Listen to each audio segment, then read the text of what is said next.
April 27th, 5:30 PM. We have a closed session item. I'll ask that our city attorney announce the code. Mr. Mayor, members of the council, you will be meeting in closed session for conference with legal counsel pursuant to Government Code Section 54957, Public Employee Performance Evaluation, and the position is city attorney. Okay, and then can I get a roll call? Mayor Protem Clark, Here. Councilmember DeJarnius. Here. Councilmember Johnson, Here. Councilmember Wade will be participating by phone, and Mayor Toussaint, Here. all present. Robert, pledge. Please stand. Place your right hand over your heart. Repeat after me.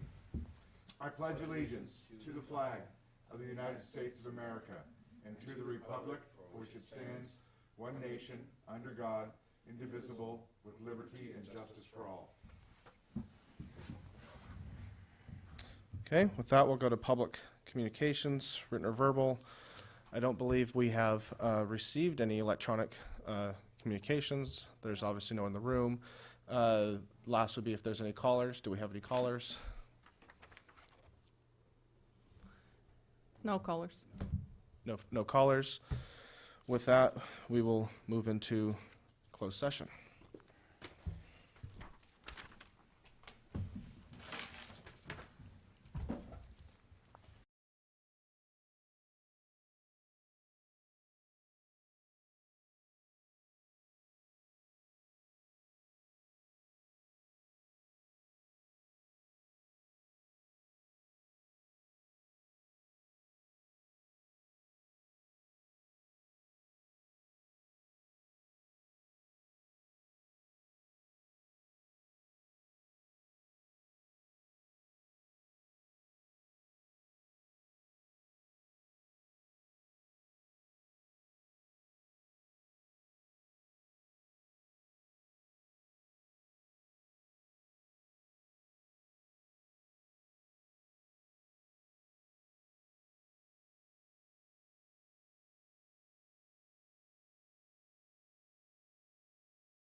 All right, ready? Okay, so we'll start off by closing out a closed session. Chip, I'll let you do that. Mr. Mayor, members of the council, you held a closed session pursuant to Government Code Section 54957 for public employee performance evaluation. You're coming out of that, and there is nothing formal to report. Okay, thank you. With that, we'll begin the meeting for the regular meeting of the Solvang City Council. We have the regular meeting, April 27th, 2020, 6:30 PM. Can I get a roll call? Mayor Pro Tem Clark, Here. Councilmember DeJarnius, Here. Councilmember Johnson, Here. Councilmember Waite. Here. Mayor Tuson. Here. All present. Robert, you want to lead us in the pledge? Yes, please stand, place your right hand over your heart, repeat after me. I pledge allegiance to the flag of the United States of America, and to the republic for which it stands, one nation, under God, indivisible, with liberty and justice for all. Thank you. Okay. Well, first, we'll start off with public communications, written or verbal. I believe we have one that came in that requested to be read into the record. I don't have it that Let me requested find to it be really read. quick. Just turn it this way and I'll read it. Otherwise, so while I find that, they're physically in the room, but do we have any callers? None right now. We have 0 callers.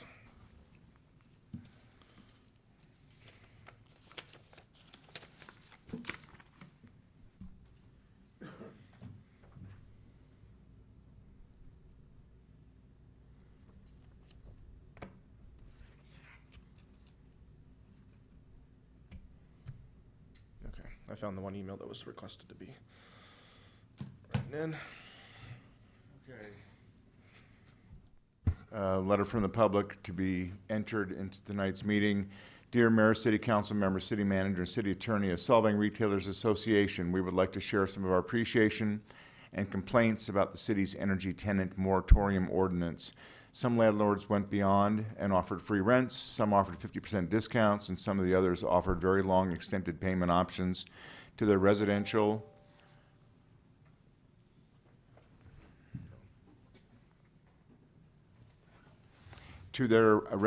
or commercial tenants starting after the month of June.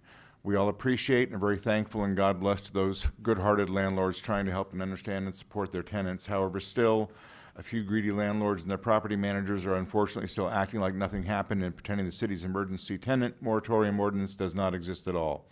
They keep bothering, insisting, pushing, forcing, and even threatening to get payment for the month of April rents from some of our stores shut down commercial tenant members. Some of our stores shut down, commercial tenant members.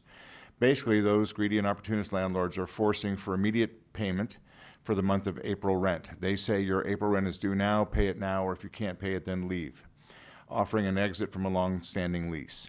They refuse to accept our payment plan with existing moratorium terms. However, according to the city's emergency 60-day rent moratorium ordinance, deferred rent starts to be paid once an emergency term expires and then must be paid in 6 months. However, that is not acceptable to them, and they insist that we start paying rent now. And they do not accept City of Solvang's ordinance payback period of 6 months for deferred rents. We hope that the City of Solvang can give a stronger message with an official warning to those greedy landlords and their property managers about the city's emergency tenant moratorium ordinance meanings and conditions. We are thrilled to know the City of Solvang is already working on a second wave Solvang emergency loan in greater amounts to act as Solvang's own PPP loan program. Solvang Retail Association is strongly supporting the idea of creating Solvang's own payroll and rent protection, preferable as a grant, if not then as a loan program, which would be a better solution than the SBA's unavailable programs. Thank you for your dedicated work. This is from the Solvang Retailers Association.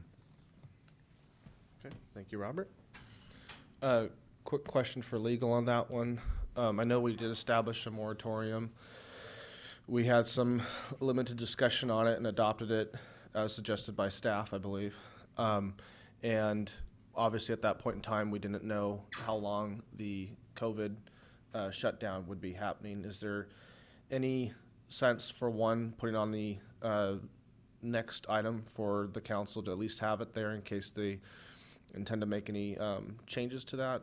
Or number two, have there been issues that have come up that maybe the council should consider deliberating over?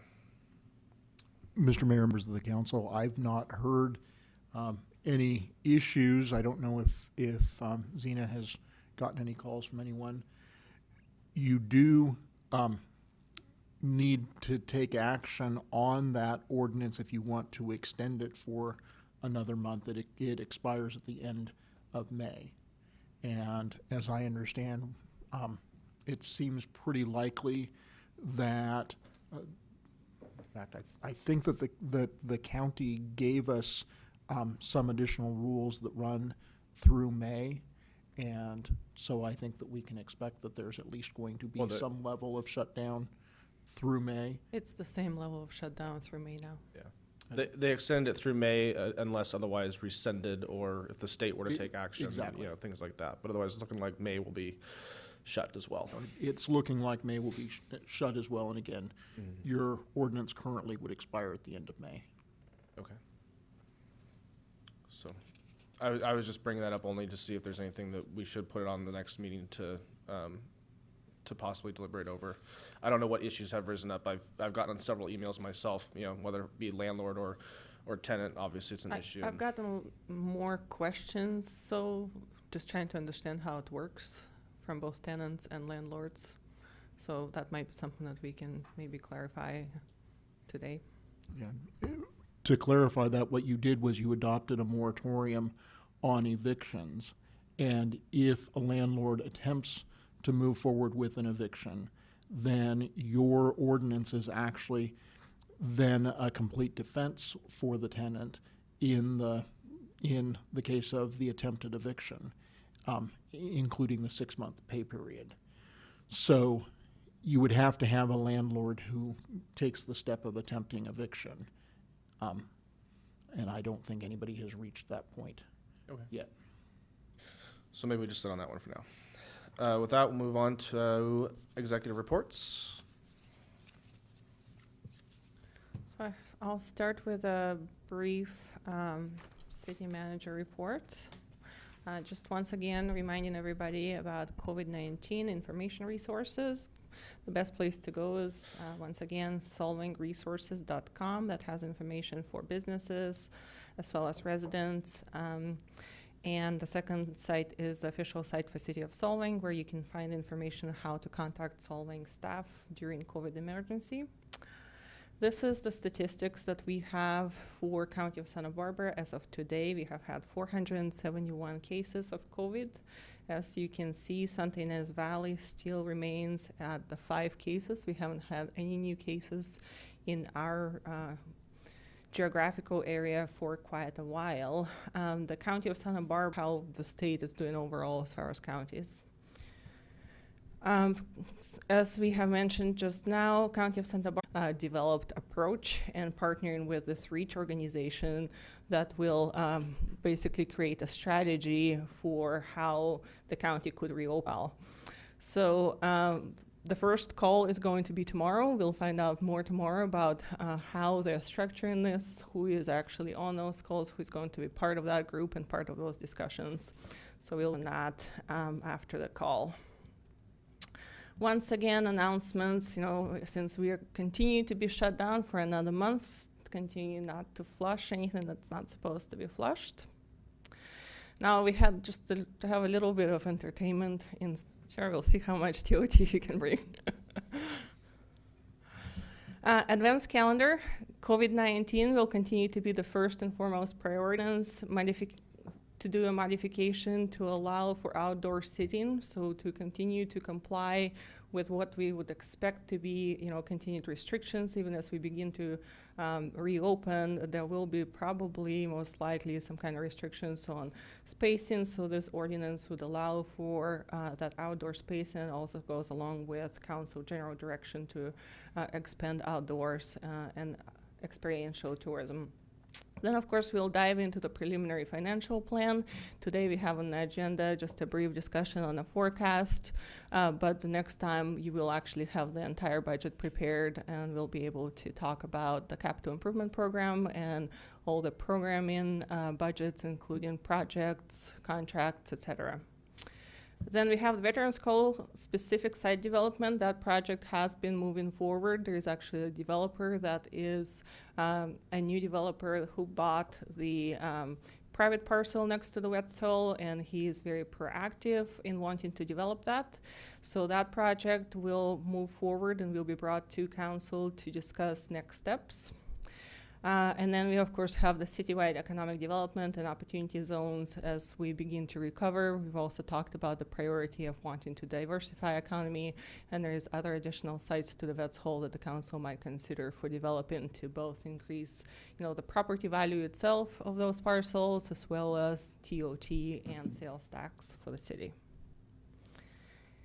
And with that, we actually have on the consent agenda an item from Visit SYV, their annual report. And so Shelby. I am here. Yeah. Do you see me? We see you. Hey, everybody. So I'm going. Yes, Hi, Karen. please. Mayor Toussaint, Solvang City Council, thank you very much for having myself out to present the 2019 annual report for Visit the Santinas Valley. Crazy times. So let's pretend for a moment we're back in 2019 and everything is unreal. Everything is fantastic. 2019 was a great year. We had a great recovery year from the mudslides and the fires the year prior. So I'm just going to go over some key points. Hopefully you all have had a chance to review the annual report that I submitted on Thursday. To begin, we were up in TBID funding by almost 4%, 3.45%, excuse me. So we were very proud of that. Also, we are funded by 33 lodging properties and 200 members that are a part of Visit the Santinas Valley, made up of hotels, restaurants, wineries, and activities, folks that provide something for the visitors to do. With that, I'm going to give a brief, I'm going to share my screen if that's okay, see if that works.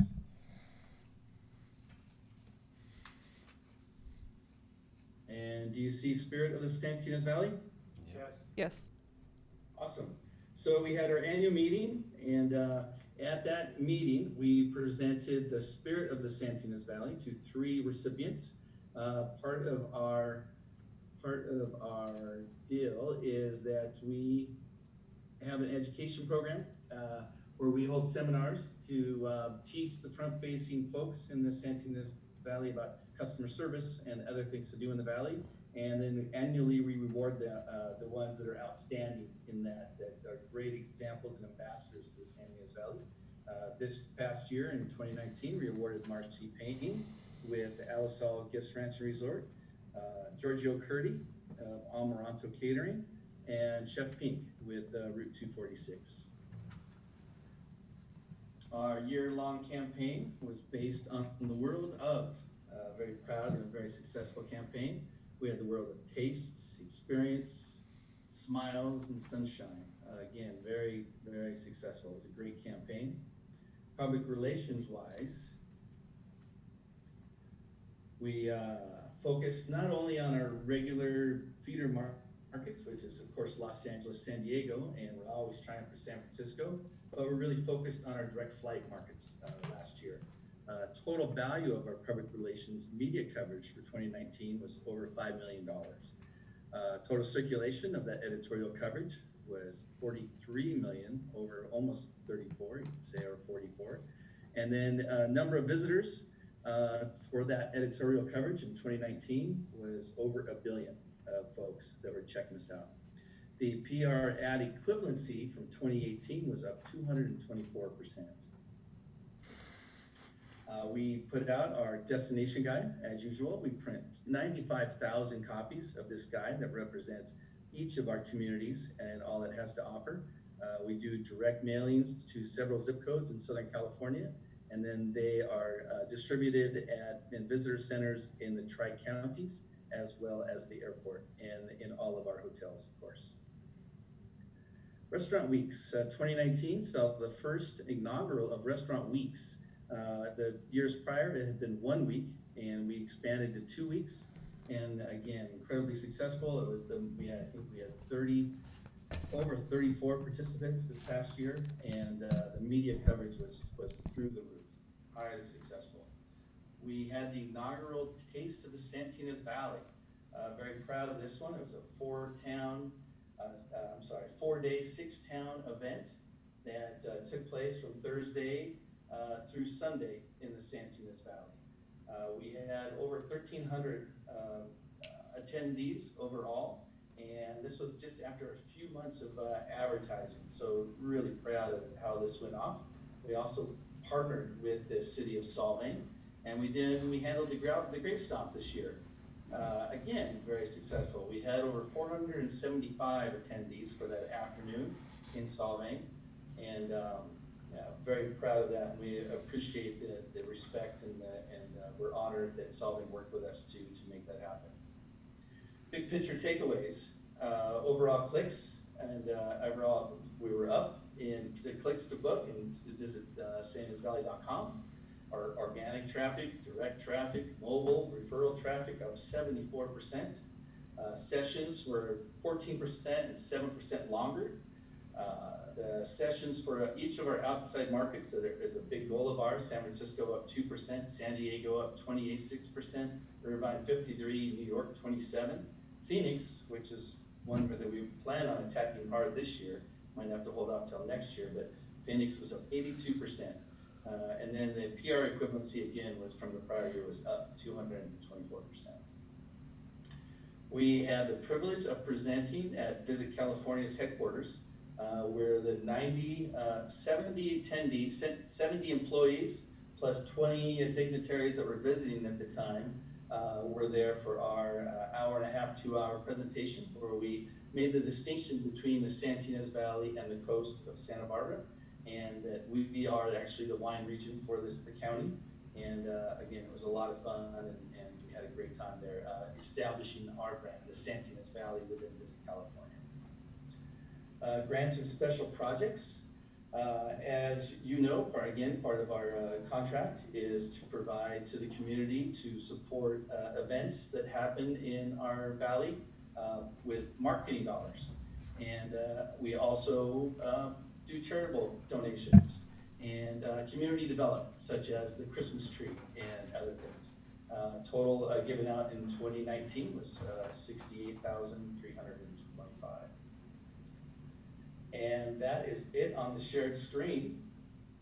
So I'm going to stop that. And those are the big highlights. Again, it was an incredible year. As you see in the report, we premiered a commercial, which I'd love to show, but the sound doesn't go on shared screen. And then the taste, amazing, was incredible, and really excited.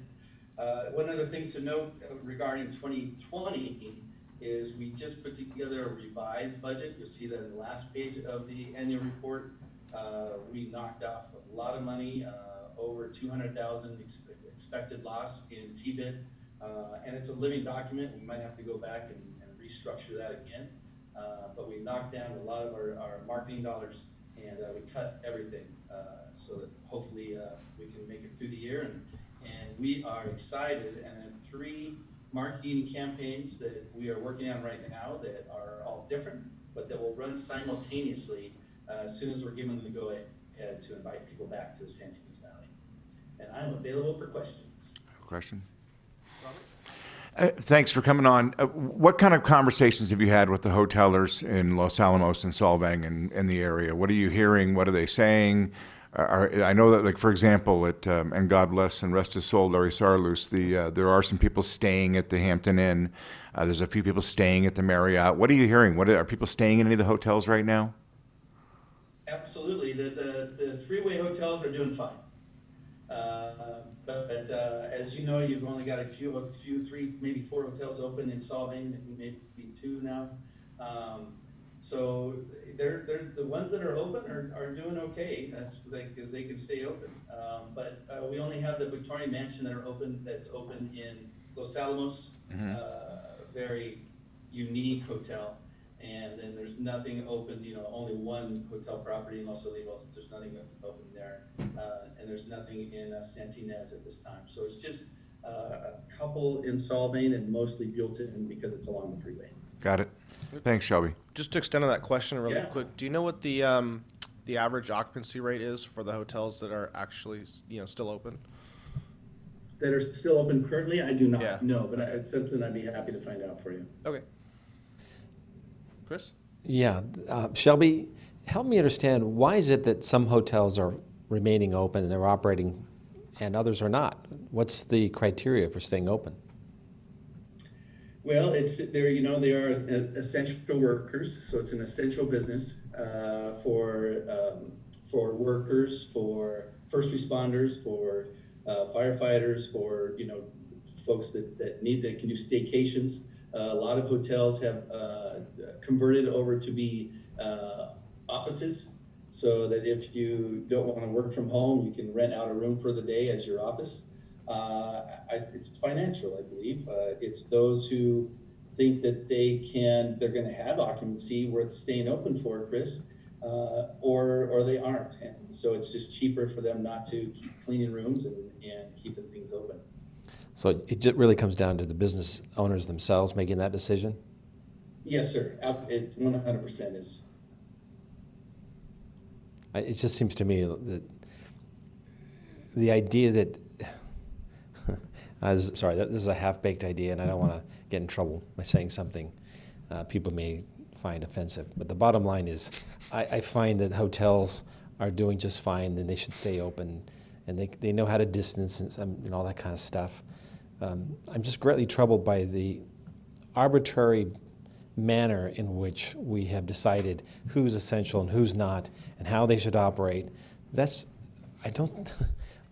think this government, the state and the county, has gone overboard in the extreme in some of the things that they've been doing and saying. If I could add, this is a whole separate topic, but there is a tremendous groundswell here in Solvang. There's Facebook pages. There's, Alan Jones had to pull down his honk sign because he couldn't get any work done. There's a tremendous push for getting Solvang open with social distancing, and our hands are kind of tied right now, and it's very frustrating. I wish it was left up to individual responsibility, but then again, you're being accused of trying to kill old people. So it's a really, really, really tough time right now. I guess we'll talk about this more in another agenda item. Thanks, Shelby. Thanks, Shelby. Are there any other questions of Shelby's report? Okay. Thank you, Shelby. Thank you. Thank you all very much. Be well. You too. So with that, we'll move on to the consent agenda. We have items A through H. Is there any item that the council wishes to pull? And pull item F for separate discussion? I'll second the motion. It's been seconded. All right. Mayor Protem Clark, Yes. Councilmember DeJarnis, Yes. Councilmember Johnson, Yes. Councilmember Waite, yes, Mayor Tushant. Yes. Passes 5-0. We'll move on to item number F. City Attorney invoice to move that we appoint an ad hoc committee on developing cost control methods and budget recommendations regarding the legal costs for the city. I would second that. Okay. It's been seconded. Is there any discussion on this item? We should probably appoint individuals. Clarify who. Okay. So we have general consensus for that motion. Who do we want to recommend that we appoint to that? Daniel and you? Me? Yeah. Okay. I would say Daniel and Ryan. Perfect. Okay. Yeah. Fine. All right. So I'll amend the motion to include appointing Daniel and myself. And I'll second the amended motion. It's been seconded. Mayor Protem Clark, Yes. Councilmember DeJarnis, Yes. Councilmember Johnson, Yes. Councilmember Waite, Yes, Mayor Tushant. Yes. Is there anything else on that item? Oh, and I'll make a separate motion to approve the invoices. I'll second that. It's been seconded by Chris. Mayor Pro Tem Clark, Yes. Councilmember DeJarnius, Yes. Councilmember Johnson, Yes. Councilmember Waite, Yes. Mayor Tushant. Yes. Okay, anything else on that item? All right, so we'll move on from the consent agenda on to item number 4, CalPERS unfunded liability policy direction and consultant contract approval. Staff report. All right, so I'm going to first check if we have our consultants online. We should have Joel and John. Do we have you with us? All right, perfect. So I'll kick this off first and just talk about a little bit of the history and where we are. The council had directed staff over the past year to look into unfunded liabilities. The city has 2 buckets of major unfunded liabilities, one being the CalPERS and one being OPEB. CalPERS being the larger one at $5.3 million as of June 30, 2018 valuation. Primarily, the unfunded liability is there due to the market loss during the Great Recession, as the council has been briefed on before. The council has inquired about termination and exiting CalPERS plans, and the research has shown that, based on evaluations, if the city council wanted to exit CalPERS, they could pass. However, then CalPERS would require a one-time payment to exit. At their termination liability, they use a very protective for themselves discount rate when they determine this, as low as about 1.5% versus the 7% that is which is the basis of our evaluations.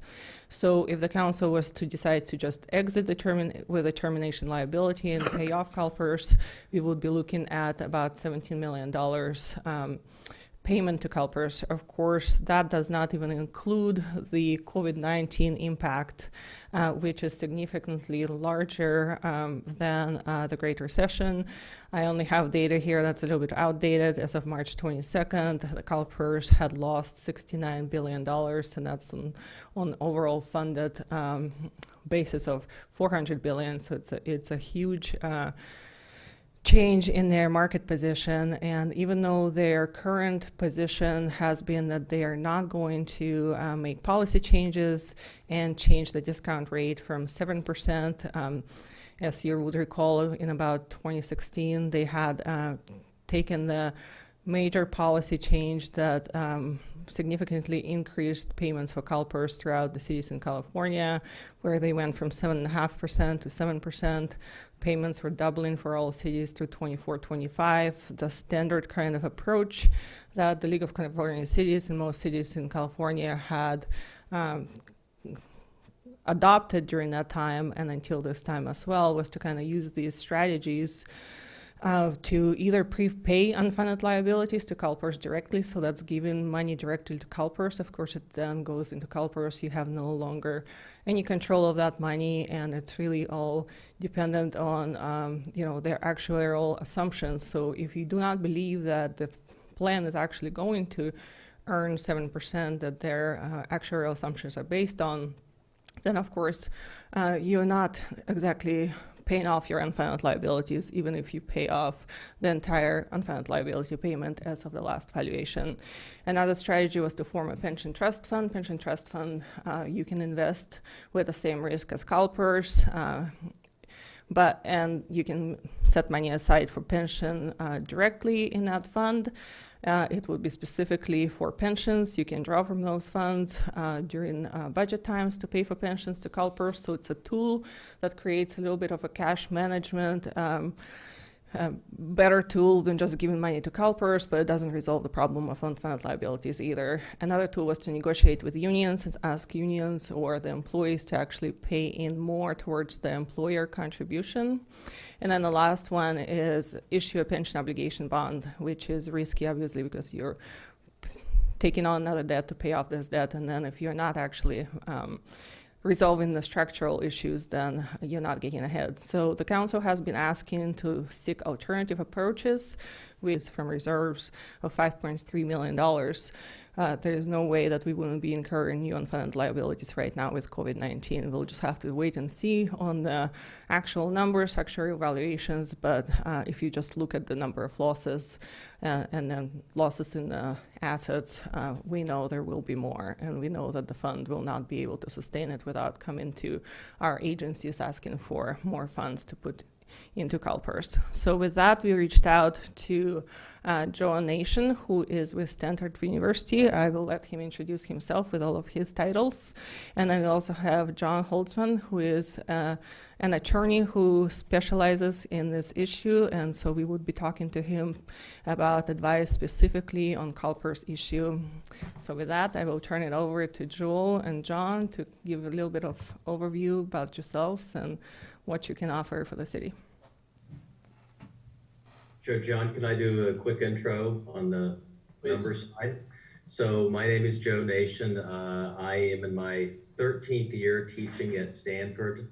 I teach in the public policy and human biology programs. I teach a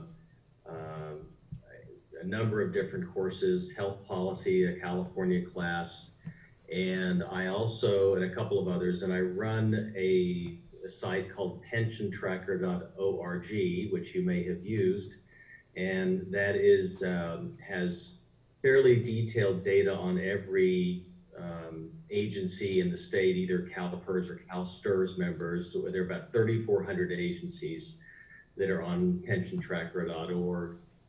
We just are about to update the 2018, and you're probably saying, well, I guess I've been working on this issue specifically for about 10 years now. It all started when a group of graduate students did a project for Governor Schwarzenegger, whom I met. I was in the state assembly from 2000 to 2006. And he kept coming to us saying, what's the real number? What's the real math? And so that's essentially what this team of students did, and that's what I've been doing since then. I'm not the lawyer, I'm not the strategist per se, although I know the politics relatively well.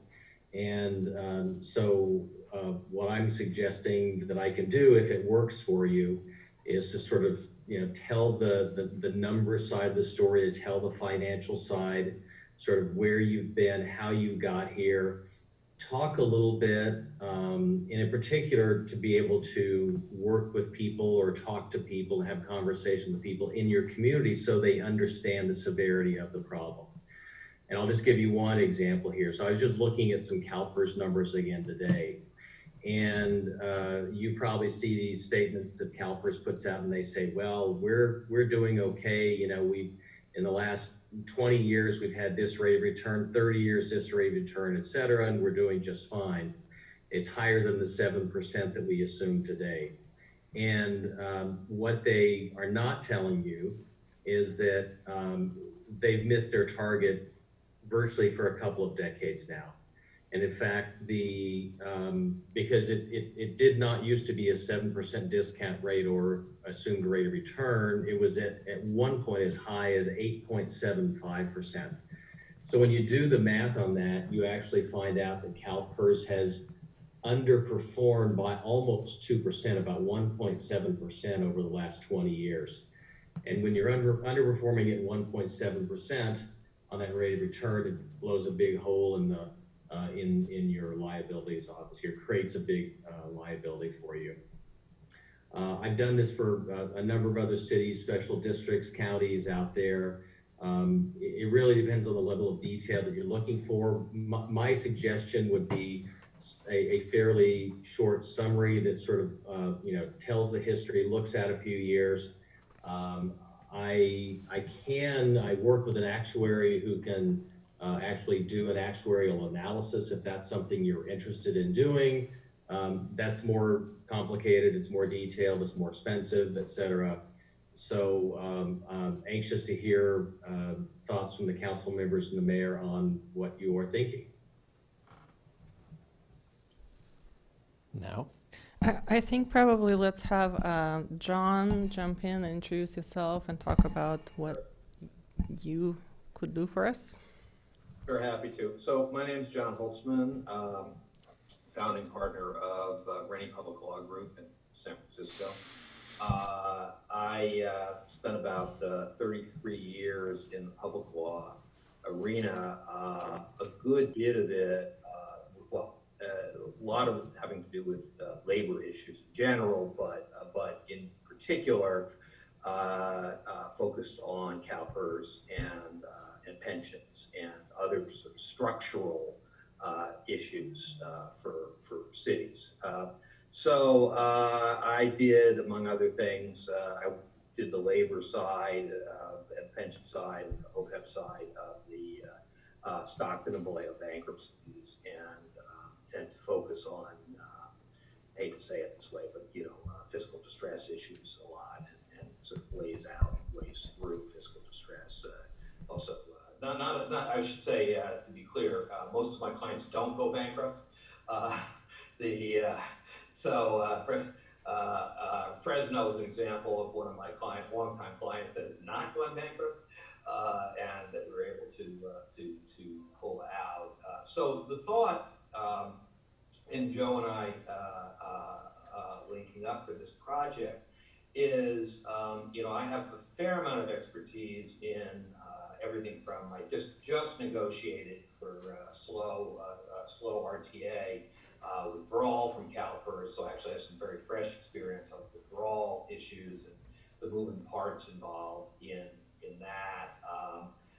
But I also have a lot of experience around other ways to skin the cat, so to speak, whether it be through JPAs or through fiscal emergencies, et cetera. I've worked a great deal on particularly on fiscal emergencies. And so, the thought on my end at least is to, basically offer our services to, in conjunction with Joe's, leadership on the financial side, to develop options for the city, and kind of a way of. I know you guys have thought about a lot of options, so I'm aware that you're, a sophisticated group who spent a lot of time on that. But try to develop ways of thinking about how can we move the ball forward, and what are the things that are best avenues. I would say also that we employ Dane Hutchings, who, if you're involved at all with League of Cities, you know that Dane was the League of Cities' great expert on CalPERS, and left. He's a lobbyist, and left fairly recently to start our Sacramento office, not a lawyer, and works quite a bit with them, and is very familiar with sort of inner workings of CalPERS and how what's possible and what may be possible. I would say, based on his involvement, I believe that CalPERS is going to come down with a set of new options for cities that are in distress. I don't know what they're going to look like yet. I have no idea. But this could be an opportunity. I mean, obviously you have a terrible fiscal distress problem because of the hotel industry right now. I realize that, but this could also be a real opportunity with this crisis to come upon a solution that's not as bad as having to pay the hugely enhanced unfunded liability amount calculated at this very, very low interest rate. So I think there may be some options there. I don't know yet, and obviously there may be legislative options as we go down the road as well. So our focus tends to be to try to not just give advice, but give you actionable avenues that we can actually do. And so we broke the proposal into two halves. One is sort of a report, which is really intended to be reasonably short, but we'll give you, we'll lay out what the financial stuff that Joe's going to do and the options. And then the other, should you find an option to be attractive and want to pursue it, whether it be, say, fiscal emergency or giving CalPERS a notice of withdrawal, which would give you a year, you would force them to give you an estimate of what the resolution. These are the kinds of options that Okay. Are there any questions? Questions of staff report? Of the staff report or of the gentleman? All together. All together. Well, unfortunately, we do need to do this analysis. And I can't think of a better way than to hire these guys to help us frame the discussion and look through some of the potential strategies and solutions. I mean, I think we've all talked about this enough to know that CalPERS is a mess. I mean, I'd be happy to go through all the reasons why I think it's a mess, but that'd be kind of a redundant thing. So my as far as questions for the gentleman, I'd like to hear a little bit more about what they did for the county of San Luis Obispo. I think, what was the RTA? Yes. What they call it? I'd like to hear more about that particular project and how they were able to move them out of CalPERS. I'd like to hear more from Joe Nation about the future of CalPERS, so that we're all is a really messed up situation. I think he used a wonderful baseball analogy, and I'd like him to go back and explain that to us again. So I'll take the RTA piece and then hand the other to Joe. So RTA was a very, I'm sorry, is that okay? Yeah. Okay, thanks.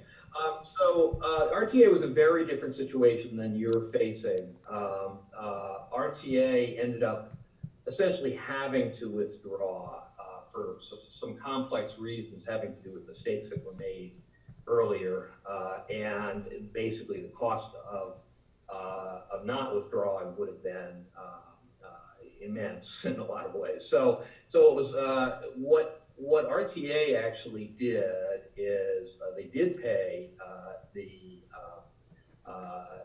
termination amount. We were able to negotiate some aspects of the termination amount with CalPERS, but unlike what you would probably be looking at, they were actually taking their folks into the county. SLO County has its own pension system, independent pension system. So they actually pulled their folks out of CalPERS but into another pension system. So a little bit of a different circumstance and different puts and takes from a cost perspective. But we did end up paying the termination amount. We did pay it though. We did negotiate payment over a number of years. And my sense is honestly, CalPERS is moving to a very interesting perspective right now. And I don't know if they're actually going to go there or not, but I think they are. They are, I think, increasingly feeling that cities that can't pay for CalPERS probably should get out of CalPERS, which has not been their perspective historically. So I think what you'd be looking for here, and this is a little bit of, we may be sort of 3 months ahead of ourselves in terms of these options really developing, is whether CalPERS may actually create a route out, which is not nearly as painful as the existing one. You think CalPERS would negotiate that? What's that? You think CalPERS would negotiate? I do. I mean, how much they'll negotiate remains a question, and I think it turns a lot on your financial condition, which I understand right now is, abysmal in terms of what's happening with your revenues. But obviously, it's more complicated than that. I know you have good reserves, et cetera. Yes, I mean, the concept at least would be to try to reach some kind of negotiated resolution, maybe. And again, that's, it's a bit of a long shot because I don't think that they, I mean, we all know that the issue is that the interest rate they are offering for the termination pool is actually low relative to what they can get in fixed income products. So there are issues there. I don't know, though, given this whole disaster that we're facing right now, that CalPERS is going to be all that flexible about it, because quite frankly, they're not going to be getting 3% in their regular pool this year. I mean, CalPERS is on the inside predicting, a loss this year. So So we'll see. But yeah, I mean, that's the concept, is that there's a potential to negotiate in some manner. That's one approach. Another approach is really, can you, and I know you've been reducing your headcount, can you further reduce your headcount through use of JPAs or other things, so that we're effectively buying time to pay down the unfunded liability at the existing, or probably slightly reduced discount rate. I mean, so there are a variety of different strategies is the short of it. And I don't, at this point, I'm not ready to, say which one is going to be the best approach. But the idea is to sort of explore that and figure out how you can make it work financially. Thanks, John. Anybody else? Should I go ahead and answer, respond? Please. Or was Go ahead. Great, thank you. Thank you. So I want to be clear about one thing, and that is that I believe that CalPERS is a better agency than it was 20 years ago. But I also believe that the hole that they are in is so deep that all the goodwill in the world that is coming from some of the new folks, both staff and board, isn't enough to right the ship, to fix the situation. And Councilmember DeGernis said, what does the future hold? And we don't know what the future holds, but we can make some projections and assumptions and so forth. And we do know what the past looks like, at least for CalPERS. And so CalPERS, using their math, their assumptions, their economic assumptions, their actuarial methods and so forth, 20, 25 years ago would have said, we're more than 100% funded, everything is just fine. And of course, then the state legislature, before I was there, I didn't vote for it. And Gray Davis. Gray Davis, if you talk to him and talk to, people close to him, he will, he might say publicly that he felt as though he owed labor a lot, because remember, this was the first governor in Democratic governor in 16 years. And so Gray Davis gave away a lot, and the legislature gave away a lot. It wasn't just Gray Davis. I think it was all but 7 of the 120 assembly members and senators voted for this expansion with Senate Bill 400 in 1999. Remember it. 2 years later, cities followed and sort of blew things up. And one of the reasons that occurred is because people didn't fully understand the precarious nature of the position that they were in. So again, they were about 100% funded. Again, that's just assets divided by liabilities. And then that fell in the early 2000s with the dot-com bubble bursting, and then moved down slightly, and then of course in the Great Recession fell pretty dramatically down to in the 60s, 60% funded. And what's really remarkable, I think, about the CalPERS financial journey and performance since 2000, let's say 10, so in the last 10 years, is even with this recent decline in the market, the S&P 500 is up, 300% basically over where it was. Yet the CalPERS funded ratio before this downturn, the last 6 weeks or so, only got up to 70%. So they only climbed back to 70, even though we've had a stock market that's been on fire. And I did some numbers. I looked at some numbers earlier today. And Don't forget the bond market. The bond markets were on fire. The stock markets were on fire. Everything was on fire. I don't know how to explain CalPERS' amazing ability to lose money in a stellar market that went on for more than 10 years. Enron comes to mind. Sorry, Joe. Please continue. So part of what happened, or part of what's happening, I should say, is that because there's been this refusal to look, actually I'll say not a complete refusal, because there's PEPRA now, some reduced benefits, but there's largely been a refusal to look at the benefit side of this.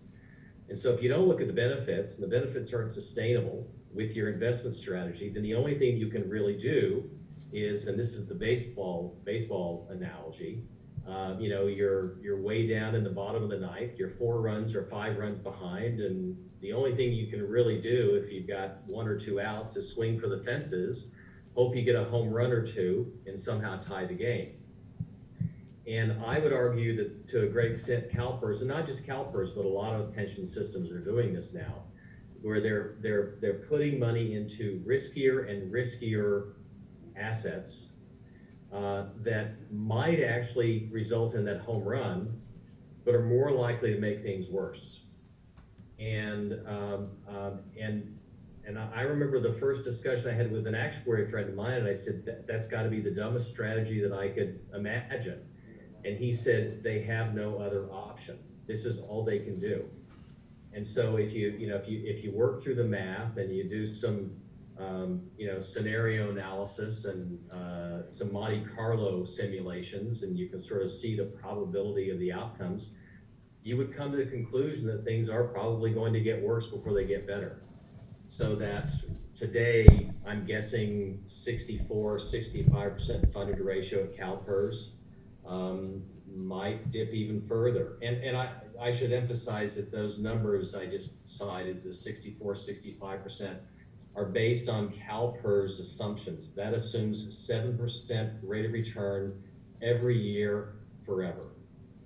And again, they've assumed that for the last 20, 30 years, and they've been missing it pretty consistently over time. And there's no reason, I believe, and I'm not a stock market guru, I'm not an investment analyst per se, but I'm smart enough to to understand what the market is, what the market looks like, and what's realistic and what's not.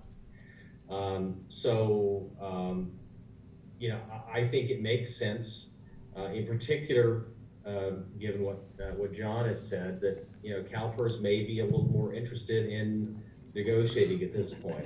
I do think there will be a time. There will be a time when the leadership in Sacramento, both in CalPERS and the legislature, will look at this and say, we have to do something. This is not sustainable. We've known it's not sustainable for a long, long time, but the current crisis that not just you, but everyone is in right now is going to force a second look. Yeah. So, in your estimation, what is the proper understanding of the funded ratio for CalPERS in terms of your analysis? I know it's not. I know it's not the 65 to 70% that they say. What do you think the funded ratio really is at CalPERS? Well, so I just did this today, and if you discount as we do at a 20-year Treasury rate, which is very low, but that's what a financial economist would do. The number I came up with today for CalPERS was 29%. So that was the number. I'm not suggesting that's the right number. But if you were doing this again as a financial economist would do this, you would come up with about 30% funded, roughly half of the number that they would report. So do you believe it's below 55% funded ratio? I believe that a realistic assessment puts it below 55. Yes. Can I ask one more question too?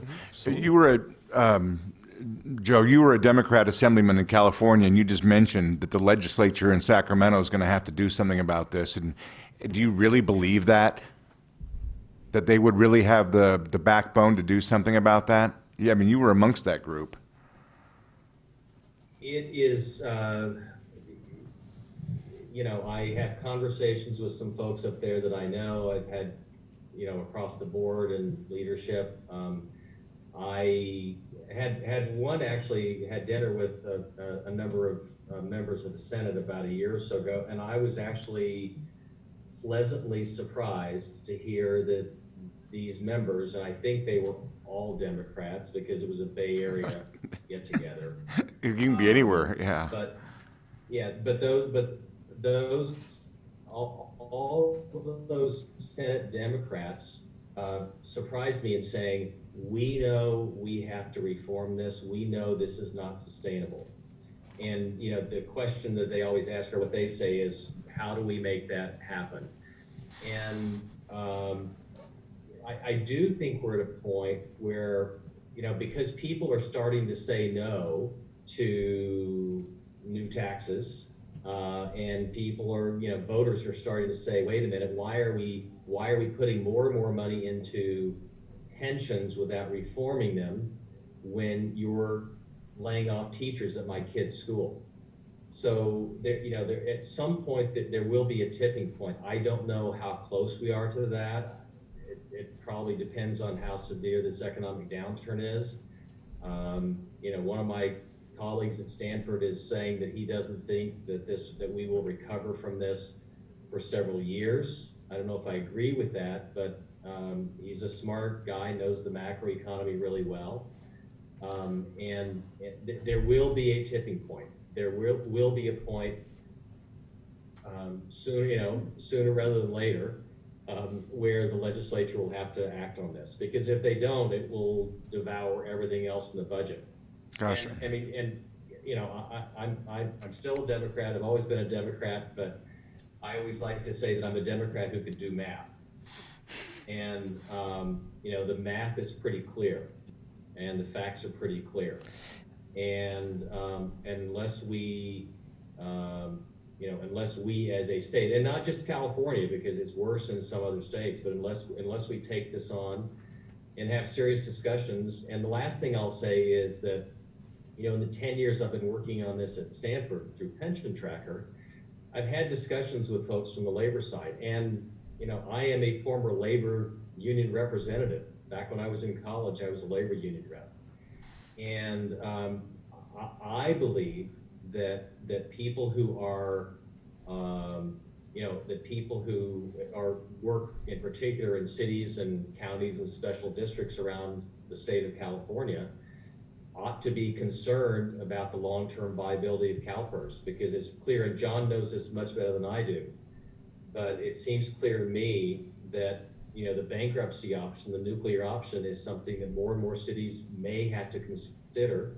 And given the law that exists and the rulings that John knows much better than I, it certainly suggests that cities can find ways to walk away from that obligation or to reduce that obligation.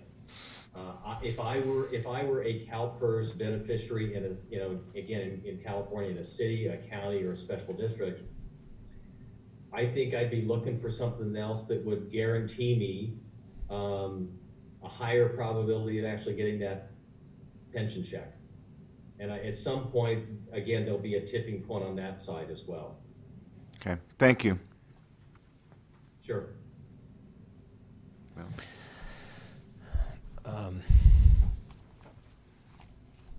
I'm pretty clear about what I think we should do. I think that Joe and John have laid out an opportunity for this council to explore different strategies for dealing with the problems that CalPERS has created for us.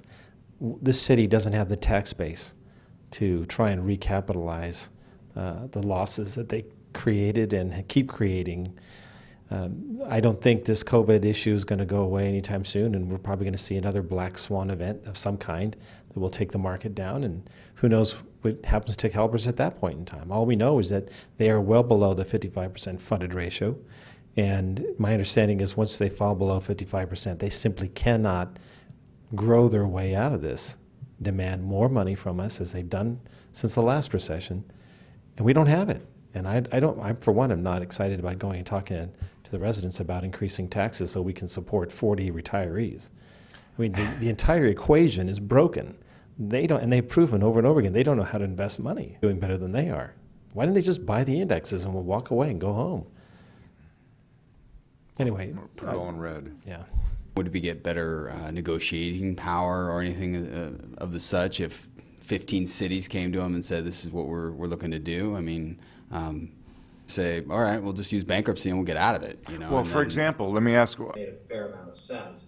Stockton had two major liabilities. It had a huge OPEB liability, really huge, and it had the difficulty that Stockton faced was with respect to the pension, if it were to take on the pension liability, it had a couple of problems. One was the law at that point was still very unsettled, and CalPERS was fighting very, very, very hard and hire a bunch of very expensive law firms. So it was going to be extraordinarily expensive taking CalPERS through that entire process. The law has been, by the way, somewhat clarified. Well, actually, we ended up clarifying the law fairly well in Stockton, but more so in Detroit.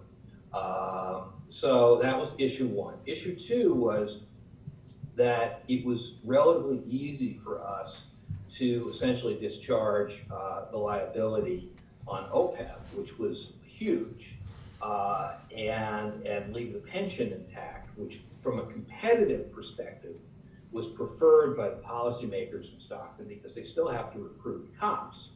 And the issue that they were concerned about is that they were offering a lesser pension than other cities, that they would have a great deal of trouble recruiting cops. They already had trouble recruiting cops even then. So the decision was, because retirement health benefits are very, very uneven in different places. A lot of places have no retirement health benefits. Others have very generous retirement health benefits. That from a commercial perspective, it made more sense to leave the pension alone and go after the OPEB liability, and that's what they did. And we have an OPEB problem as well, right? We do. I think to Daniel's Yeah, point, that's just to make it clear, that presentation that Zena gave earlier was only one area of our CalPERS, or one system, right? There's Right, several. it was on the pension side, not on the health side. There's several unfunded liability retirement programs that we unfunded liabilities that we do have in different retirement plans. Well, there's two major, two major ones. We have, there's two plans that are active on retirement side, which is the Classic and the PEPRA.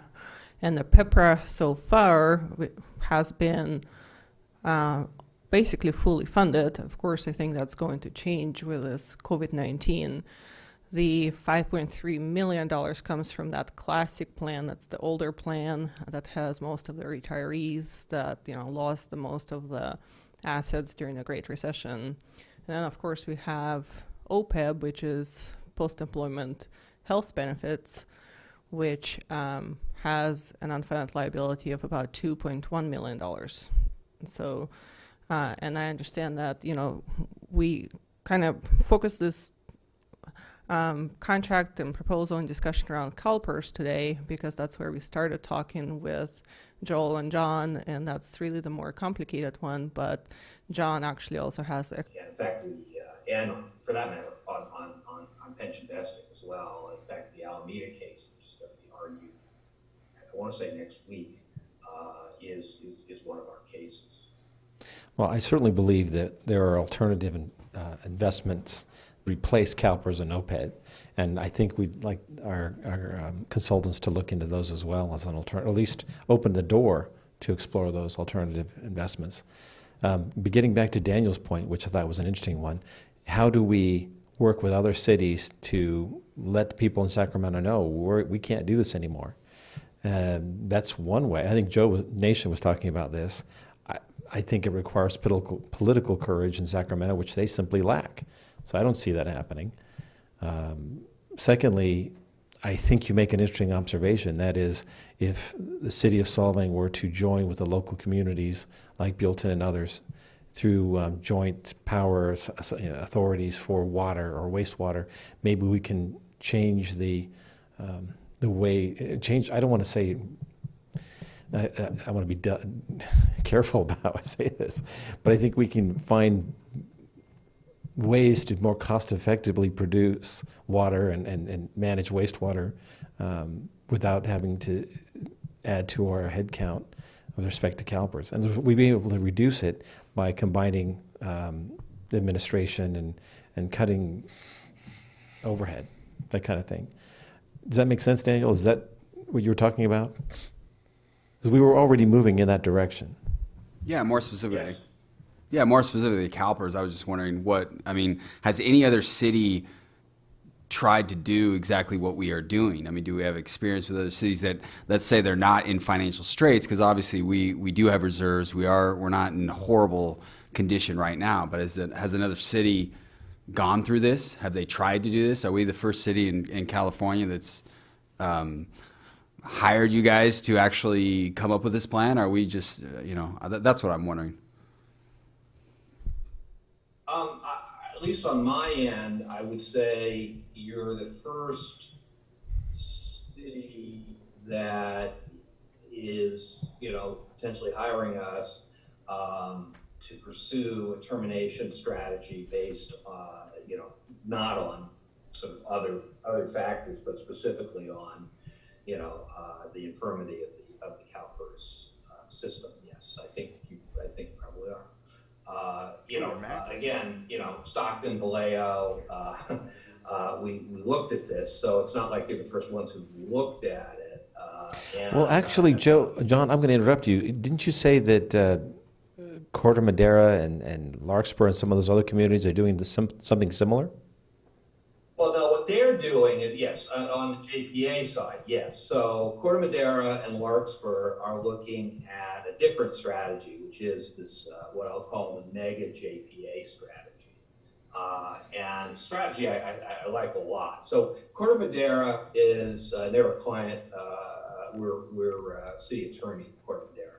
So Corte Madera is already in 2 JPAs, as I think you're in a number as well, a police JPA and a fire JPA with surrounding jurisdictions. What Corte Madera and the surrounding communities are now looking into is what I'm coming to call a mega JPA. We are hired to look at that. That is, and so the idea there would be that you really take, a significant amount of the remaining services that the city has and create a pool, where you provide so you only need one head of public works, you only need one head of finance, whatever, so a much broader pool of services. And I do think that it is probably one of the most viable and straightforward ways that you can go. And the other advantage of it is, for you guys, if you were to do that in a way that did not put this new JPA into CalPERS, you'd have the ability to do that. So that doesn't help you with your unfunded liability. Your unfunded liability doesn't go away. But what it does help you with is obviously just the normal cost of CalPERS, and you're building then on another platform, basically, and eventually, of course, your unfunded liability. So effectively, by pursuing this idea, we would be putting a cap on the liabilities. Yeah, so although with the caveat that the unfunded liability can get worse nonetheless, but yes, the fewer people you've got in the system, the better off you're going to be in the long run. But we can't do anything about CalPERS losing more money. Yeah, so I think Joe was going to say something on that. Well, I was just going to say, at least it stops the bleeding and it gives you the opportunity to develop a plan. It may be a long-term plan, but at least it gives you the opportunity to do that. With respect to whether, I've done a number of these sort of studies, all on the financial side. What most cities and special districts and counties that I've done this for have done is they did this in part to get their councils up to speed and to get the public up to speed, so that people understood the severity of this. And I think because we did not until recently have a market downturn, I think that they sort of just sat back and didn't pursue it as aggressively as they might now. And I think John may have said this either today or the other day when we had our first call. You guys are sort of on the leading edge of this. You're at the front of the parade, and I think there'll be others, and I think that eventually you'll find friends out there, you'll find others who are in the same, who will want to explore other options along with you, and hopefully, if there is this shift in at CalPERS, and John knows it better than I do, then there'll be more opportunities to be able to negotiate something that is much better than the take it or leave it deal that they've been offering the last several years. Yes. Pithy. Thank you, John. I don't know what else to say other than I'm ready to move on this. I'm sorry, can you repeat that, Chris? I didn't hear. I feel comfortable with the motion to go ahead and hire these gentlemen to be our consultants to help us advise us in terms and as city as to what we need to do with respect to CalPERS. I got a question. So you mentioned that this also was helpful because the public was able to understand it better. How is your report going to make this easier or more transparent for the, because we've been discussing these CalPERS problems for a long time, and that would be great. I'm just wondering how a report that you're going to put out is actually going to be different than us saying that it's hemorrhaging money and explaining it to them. Why does that help more? They're going to help us with strategies to get out of it. I'm not talking about that. He's saying that a lot of these cities produce this to notify the public that this is an issue, right? So, and we've discussed this. So I'm wondering why his report would be any different than a report we can go get online saying CalPERS is losing tons of money and it's going to go bankrupt. Why is his different than those? Because how's that going to notify the public better is what I'm asking. Well, from what I've heard for years now before in the industry, it's been more about saying that no, we are going to hold the 7%, we're going to make it, it's going to be okay, there's going to be some kind of legislation that's going to help us. I think what I'm hearing from Joe Nation here is the more realistic approach that's more holistic in looking at the system and being actually saying what the numbers have been telling us is that the real funded ratio is not 75%. It's closer to what he calculated, 29% today. That means it's actually insolvent. And with current status of COVID-19, it's only going to be worse. Right, I understand that, but what I'm saying is if we're going to pay to get this study, why do we need to pay to get this study if we know it? Well, because number one, it's not online. No one's talking about it in an honest fashion. If you go and look at the literature online, everyone's making the point that this needs to be addressed. And it is worse than the pensions are saying, but nobody really knows just how bad it is. Yeah, but what's this report going to do? Secondly, this is going to be customized to our problem, our situation. I get it, but what is that report going to do to the public? With Joe Nation, he can speak some more. I mean, his estimate was that this report would just take him about a couple of days, so I estimated at about $6,000. He has better tools than I do. I think I understand those numbers too. I could spend, longer time recreating tools and calculating this. I think we're on the same page. He's already done this for other cities. He can run through our numbers, show us the exact, analysis, show us his expertise and what he thinks the funded ratio is. And I just kind of puts it out there as a knowledge point that really hasn't been spoken much across cities in California. Okay, I guess a different question would be, has it impacted the public? I mean, if he's done these reports with other cities, and maybe Joe can speak to that. Has any other cities mentioned, yes, this was great, it informed the public, they're concerned now? I mean, did it make a difference in that aspect? I think it made a difference in terms of the public being more aware and informed and concerned about the issue. And I think that in the few cities that thought they would take the next step, that they, and again, it's been a couple, 3 years before I've done it. I think 3 years ago was the last one I've done.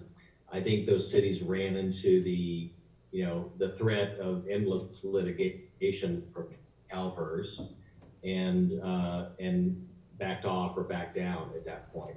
And the question is CalPERS more willing or likely to be able to negotiate something with you right now? The other point in terms of, anyone can pick up the CalPERS actuarial valuation for the city of Solvang, and they can look at the miscellaneous or the little bit of safety that you have. And those reports, I'm assuming you've looked at them, but they're fairly dense. They're not really easy to understand. They don't provide a historical perspective. In fact, if you go to the CalPERS website where they have these public agency valuations, they only maintain the last 3 years. That's right. And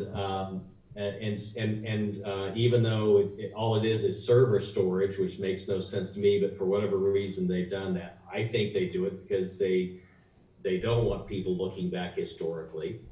But if I think I can help piece that together and tell a longer term, more comprehensive, and maybe understandable story. I mean, I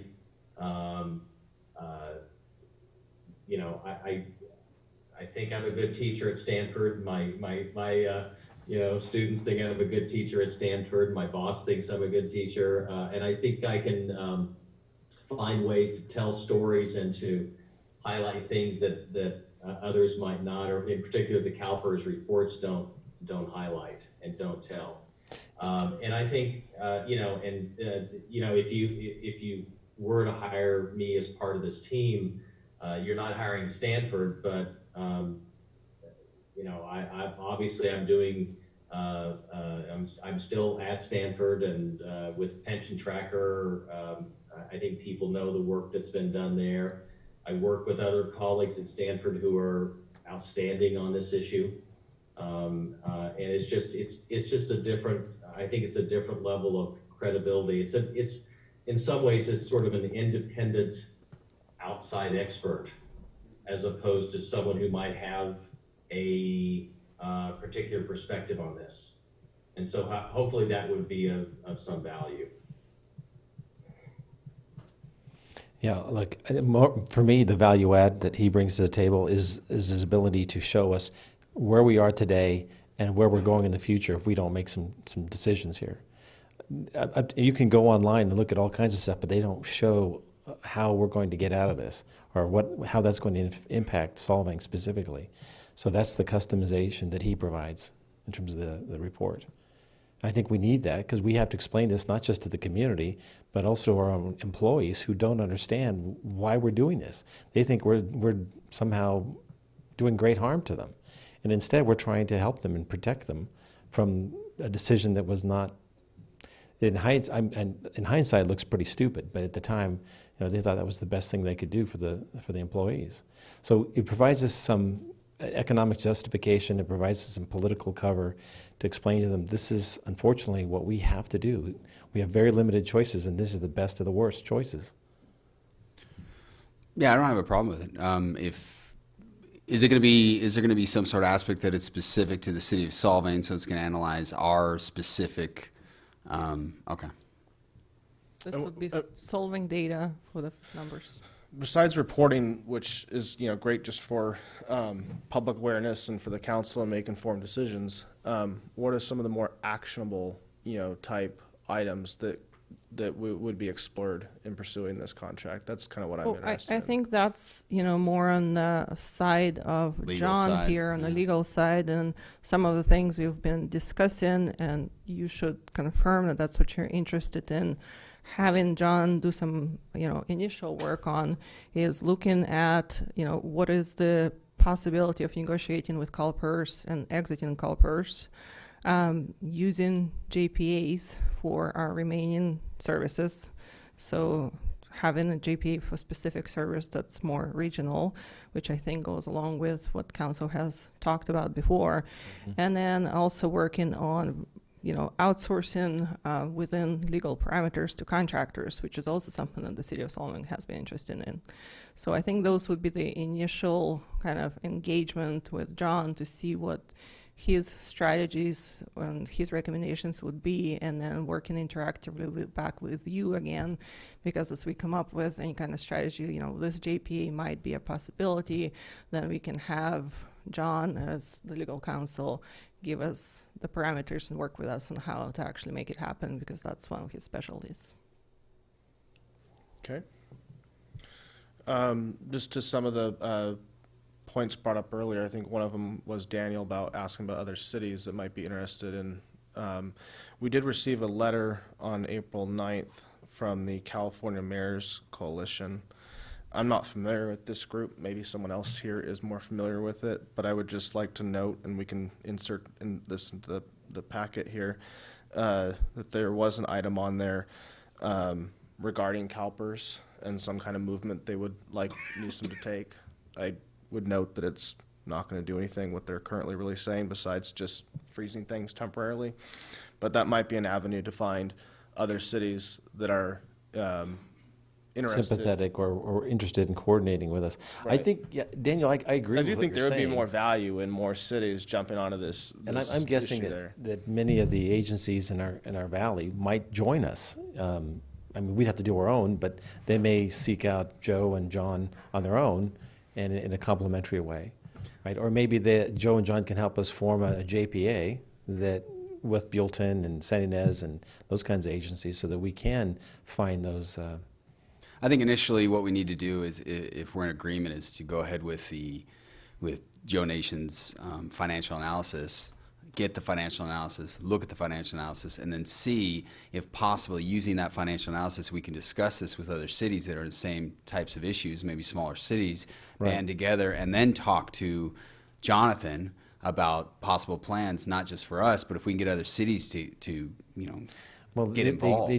They provide two different value adds. Joe is looking forward in terms of here we are, and this is the risk that we take if we stay in, and Correct. we better find another way. And John is going to help us in the immediate sense. I get it, Here's but if some we- strategies yeah. to mitigate and minimize your exposure now. I understand that. If we have Joe Nation's report, what I'm saying is we can use that report to discuss this issue with other cities and other districts because we have physical evidence of a outside party, Stanford, that's giving us the numbers to tell us, hey, this is going to be a major issue. You show that to other cities, they're going to be much more, I think it'd be much more advantageous for Yeah, them but to discuss with I us. understand what you're saying, but these are two different strategies. One is economic and the other one's legal. How do we, what strategies and solutions can we pursue in a legal sense to reduce our exposure in terms of liability? That's a different question.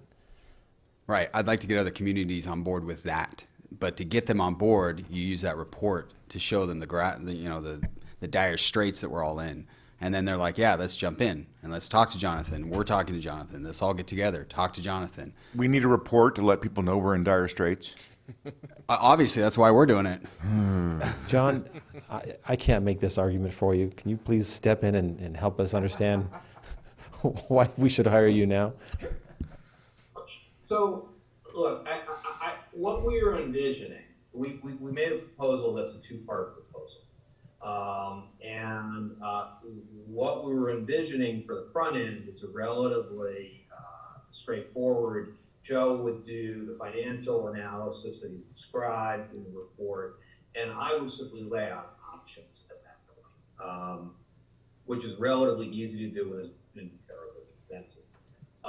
What we proposed is that there's a second phase potentially, which would be actually pursuing options. And I think with respect to that, the idea that you might want to pursue options in coalitions or otherwise makes fair sense. I do imagine that, because I tend to get, either one gets approached on a lot of these things, that there will be other people, again, because we have Dane in Sacramento, he's very aware of who's trying to do what and when. So, I get your fiscal caution, which I agree with, which is don't spend a ton of money on lawyering if you're out on your own. But it depends also what options you decide to pursue, because these aren't mutually exclusive. And so things like the JPA option is obviously something you would pursue, well, not on your own, but with the cities that are around you, and is not something that you need a coalition from far and wide to do. So some of these options are fairly accessible. I think the question which gets asked, and is something that we could assess in a report, is, what does a JPA, a mega JPA, do to your liability? We know that it doesn't take away your unfunded liability, but the question is, looking forward, is it a viable tool to contain that liability? And I think the answer is yes, intuitively, but that's the kind of thing we can give you a set of options that, again, I think part of the idea, going back to Joe's point, is in terms of the public getting on board with these ideas, that it's your chance to tie the ideas to the analysis that Joe is doing, so that you're building consensus and support for doing something that's probably a little out of the box here.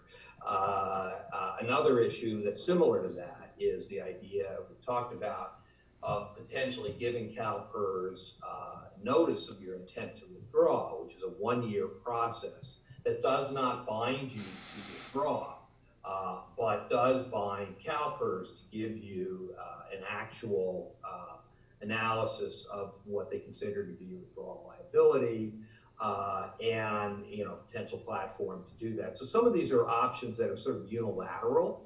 I agree with you that the options having to do with what CalPERS is more broadly going to do are probably options that others are going to be interested in, and are probably options where you don't necessarily want to be the tip of the spear, because quite frankly, CalPERS is only going to do it if there's kind of a groundswell to do some of those things. And then on the extreme end, obviously, the legislative stuff. I mean, that's much that's much harder.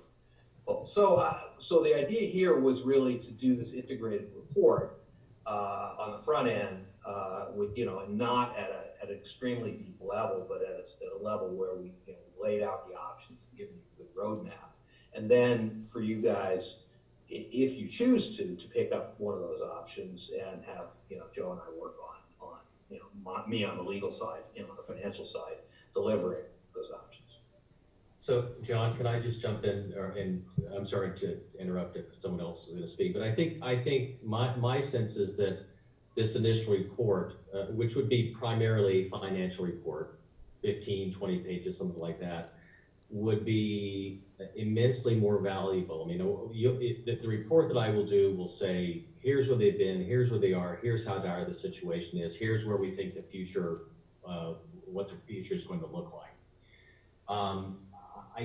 So you might read that and say, okay, we're really up a creek here, we're in bad shape. I think it's useful and helpful in the end, or actually at the beginning, for you to have have those options, where even though a vast majority of this report would be on the financial side, to have some of those sketch analysis. And so, that's just my sense. I think in the end, it will probably save resources by integrating it up front. Right. So we don't have to reinvent the wheel every time we address this question. Two things. One, will you address how we limit the liabilities going forward in this report? Will I address that? Well, I'm assuming that John would, as opposed to you. Yeah. No, I would not. John would do that. I can help him with the math, but... That's what I was expecting, right? And then secondly, could you do a small analysis to determine if CalPERS is the right fit or solution for a city of our size? It might make sense for a city that's bigger and has a bigger tax base to draw from, but in the same sense that defined benefit plans or even 401ks may not make sense for a small business under 20 employees, does CalPERS really make sense for a city of our size? Is that for me or sorry? I guess, yeah. We have to hire him first. But that's kind of irrelevant. In essence, they're going to provide the financial report. He's going to do this phase 1 proposal, and Jonathan's going to come up He's with... going to be able to show that across the board, cities of a certain size probably shouldn't be in this kind of a program. There are better, cheaper, cost-effective plans. That's great, but we're in it. So now we need their help. This also helps justify getting together with other communities of our size throughout the valley, and then we lay the groundwork for other cities to do the same. I don't think it would be that difficult for Joe to put something like that together. Joe? I didn't catch the whole question. It wouldn't be difficult for what?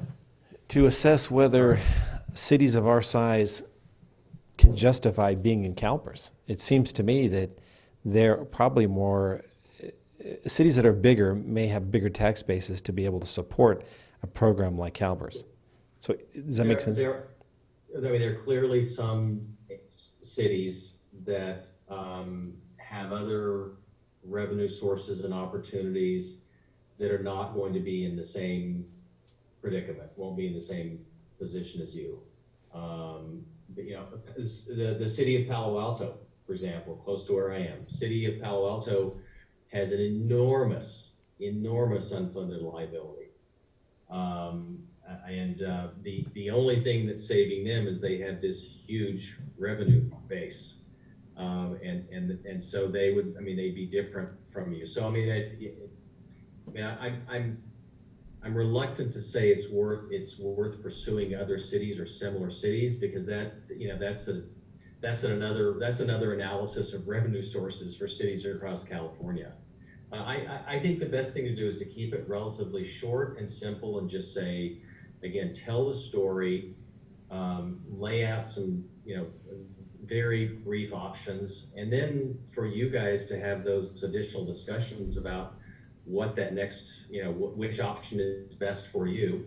And hopefully there will be others who will, other jurisdictions, other agencies who will join you.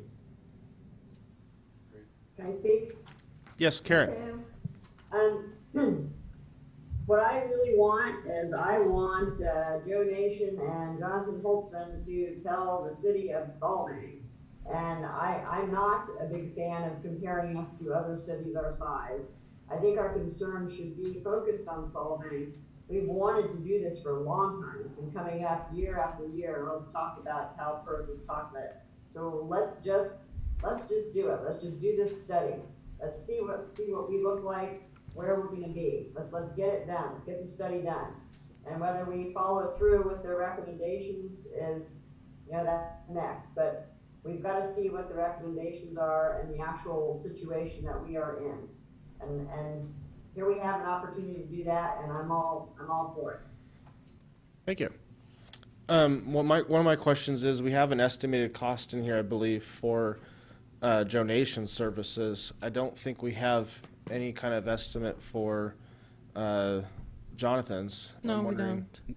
Joe and John, will it be reasonable for us to, as part of this motion, to set a cap on the estimated budget for the phase one?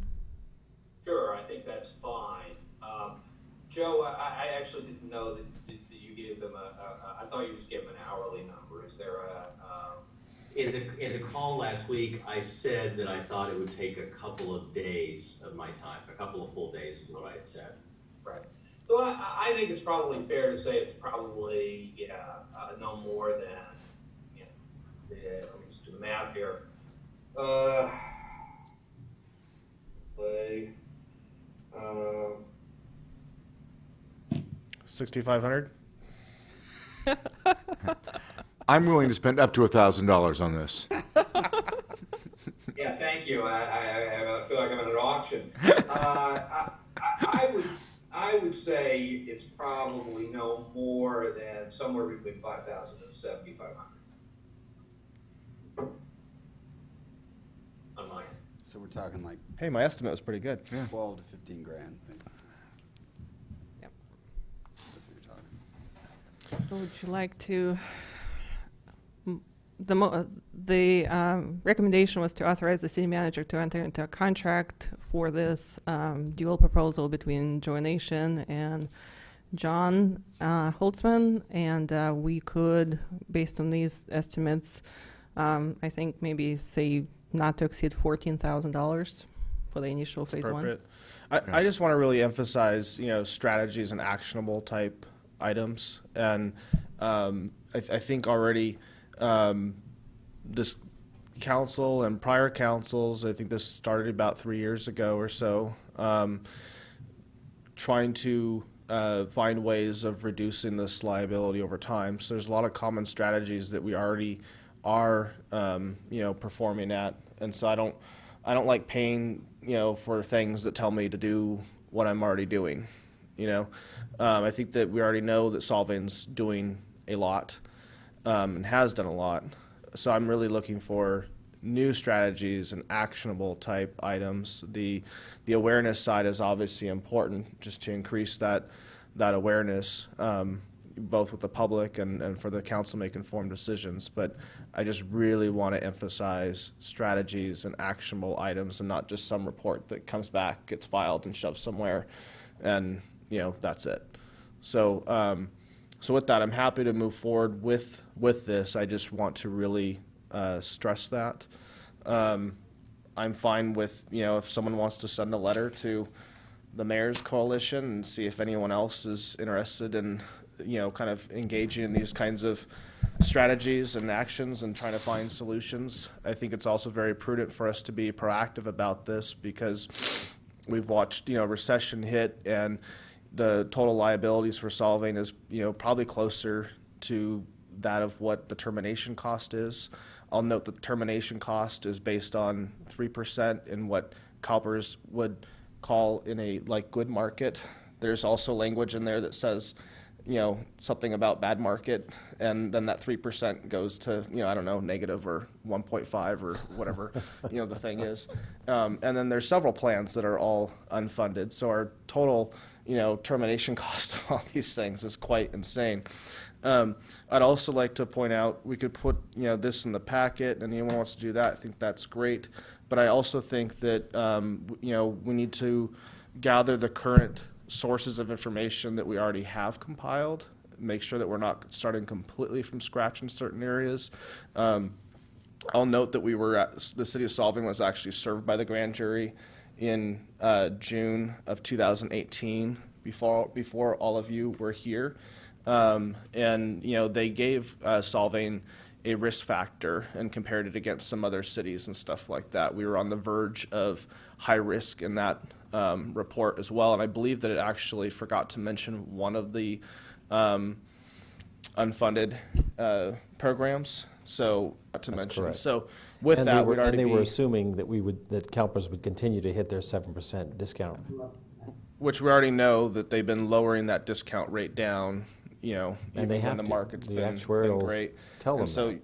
even after 10 years of paying into that, we're still not even catching up on the unfunded liabilities there. Solvang did send a response to the grand jury regarding that item, but I would just like to have all that inserted into the minutes of the packet, as well as provided in any, you know, future reports there, so that, you know, people can understand the history of it and the nature of how big of a, you know, issue this is for a city of our size to.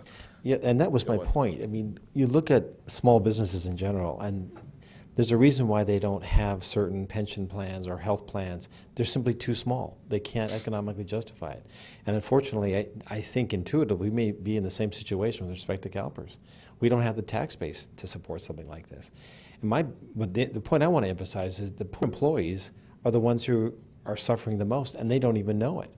They don't realize that CalPERS is bankrupt. It's technically bankrupt. It's insolvent. It's illiquid. I don't know how else to say it. But unfortunately, they don't know that, and they don't know that there are other choices out there. So this is something we need to do for the community as well as our own employees. And ironically enough, CalPERS is now driving Solvang's vision and agenda instead of the other way around. That was never meant to be either. So I'll make the motion that we move this item, set an initial not to exceed of 16,000. Again, I want to, in my motion, emphasize, you know, strategies and actionable type items, since that's what we've been chasing after for years, and for them to be new things, not things that we are already doing. And then provide this pack in this thing from the California Mayor's Coalition in the packet. If someone wants to send a letter, great. And provide the grand jury reports and responses in the item and move forward. I'll second Yeah, I'll that. second that. Okay. Okay? I'd like to, Second, go ahead, sorry. I'm sorry, I'd like to go ahead and talk to the surrounding communities like Buellton and San Ynez and see if we can't get them to So work with us. go do it and bring it back to the council. Okay. With that, because of the 2-second delay, I'll say that Karen was the one that seconded the motion. Okay, motion has been made. Mayor Pro Tem Clark, Oh, I'm Oh, sorry. public We had comment, to. Yeah, is there any public comment? Any callers? we had Thank you, Matt. nothing written on this. Thank you. Yeah. Okay. With that, Mayor Read Pro Tem that. Clark, Yes. Councilmember DeJarnis? Yes. Councilmember Johnson? Yes. Councilmember Waite? Yes. Mayor Toussaint? Yes. Yeah, you Passes have to 5-0. watch me. I'm on a lot of allergy meds right now. All right. With that, we'll move on. Thank you, Joe and to- Jonathan. Yes, Yes, thank you thank both. you. Thank I'll you be so in very touch. much. Thank you, everybody. Thank you. Thank you. With that, we'll move on to item number 5, COVID-19 update and policy Yeah. direction. Wait, can we take a break? Yeah. Get another cup of coffee? Yeah, I was going to try to get Dean in here at least since he's been waiting, but yeah. Do you think we could just do the presentation side of it, or staff report side, and then restroom break?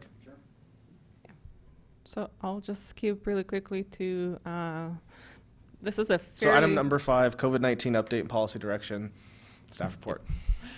so we'll jump, this is a pretty lengthy report. There's been a lot going on COVID-19 since the original declaration of emergency was issued, but we'll jump directly to the portion of this report that has to deal with resident support and collaboration with nonprofits. And go ahead and go first to the partnership with People Helping People. We've been, the mayor and myself have been talking with Dean, CEO from People Helping People, about their needs and what they're seeing in the community, and the fact that they saw right away that there was, significant issues with increased demand, and they are looking at all venues in which to secure the needed food for people who are impacted by COVID-19 in our community, who are unemployed or who also are already receiving this type of help from people here, that proposes a program to where the city would work collaboratively with People Helping People. And Helping People has been receiving some, donations as a nonprofit, and his letter is on page 167 of the packet. But the specific letter and request is that the city would put in $10,000 initially of matching funds that would go into this fundraising campaign, and then continue to give matching funds throughout the year at $5,000 a quarter. So a total investment by the city would be $30,000.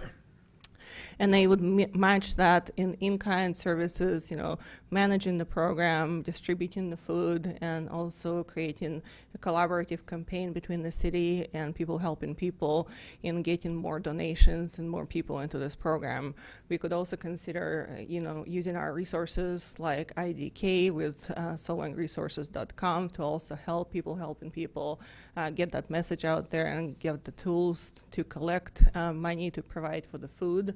And actually, for the city under FEMA reimbursement, this would be a reimbursable expense as well. So staff would recommend that council consider this, and I would turn over to Dean to give us more information on their needs and proposal. Dean, are you there? Oh, Dean, you're on mute.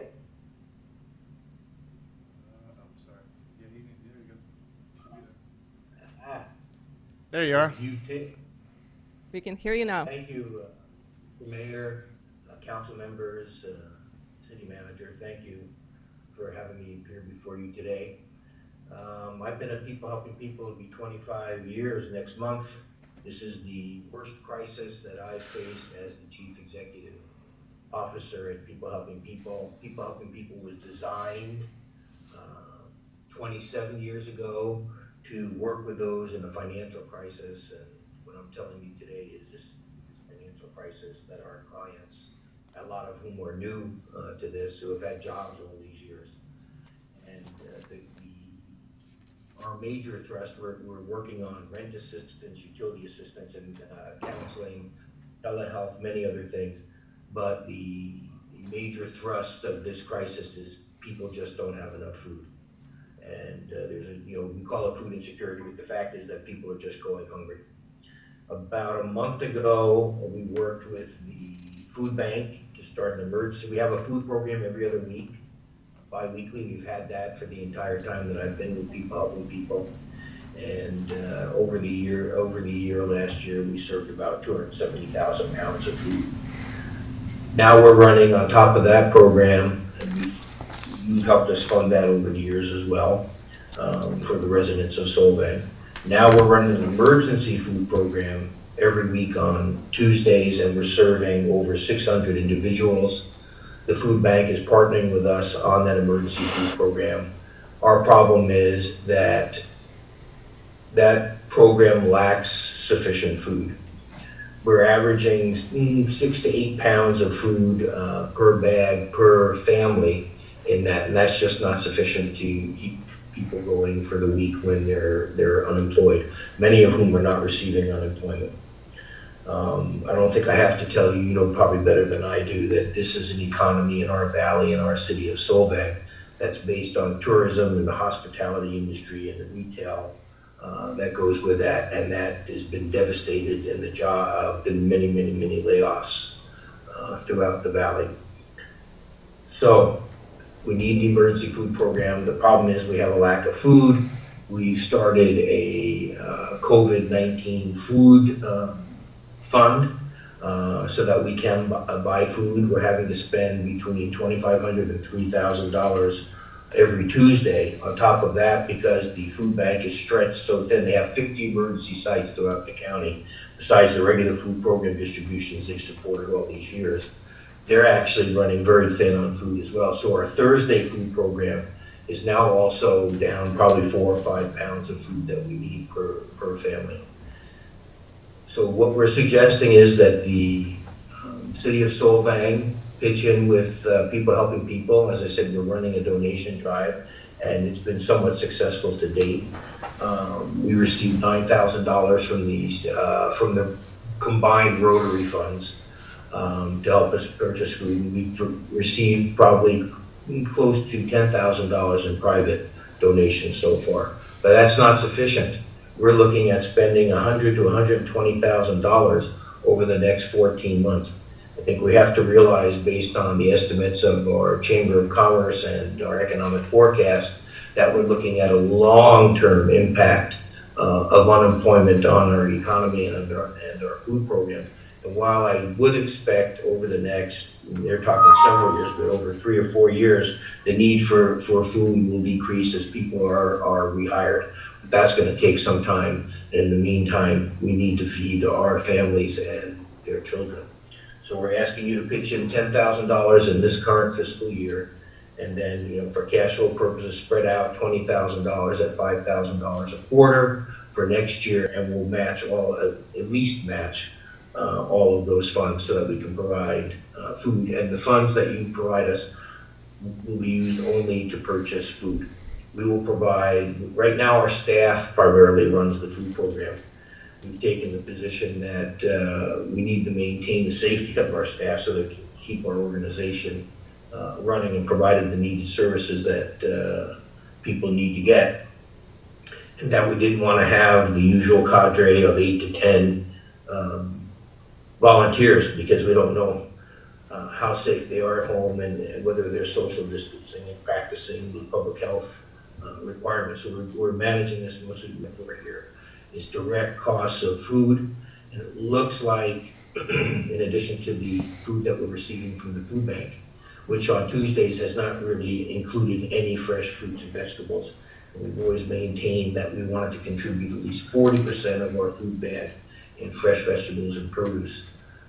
So that's where the COVID-19 food program funds would go directly to purchasing food.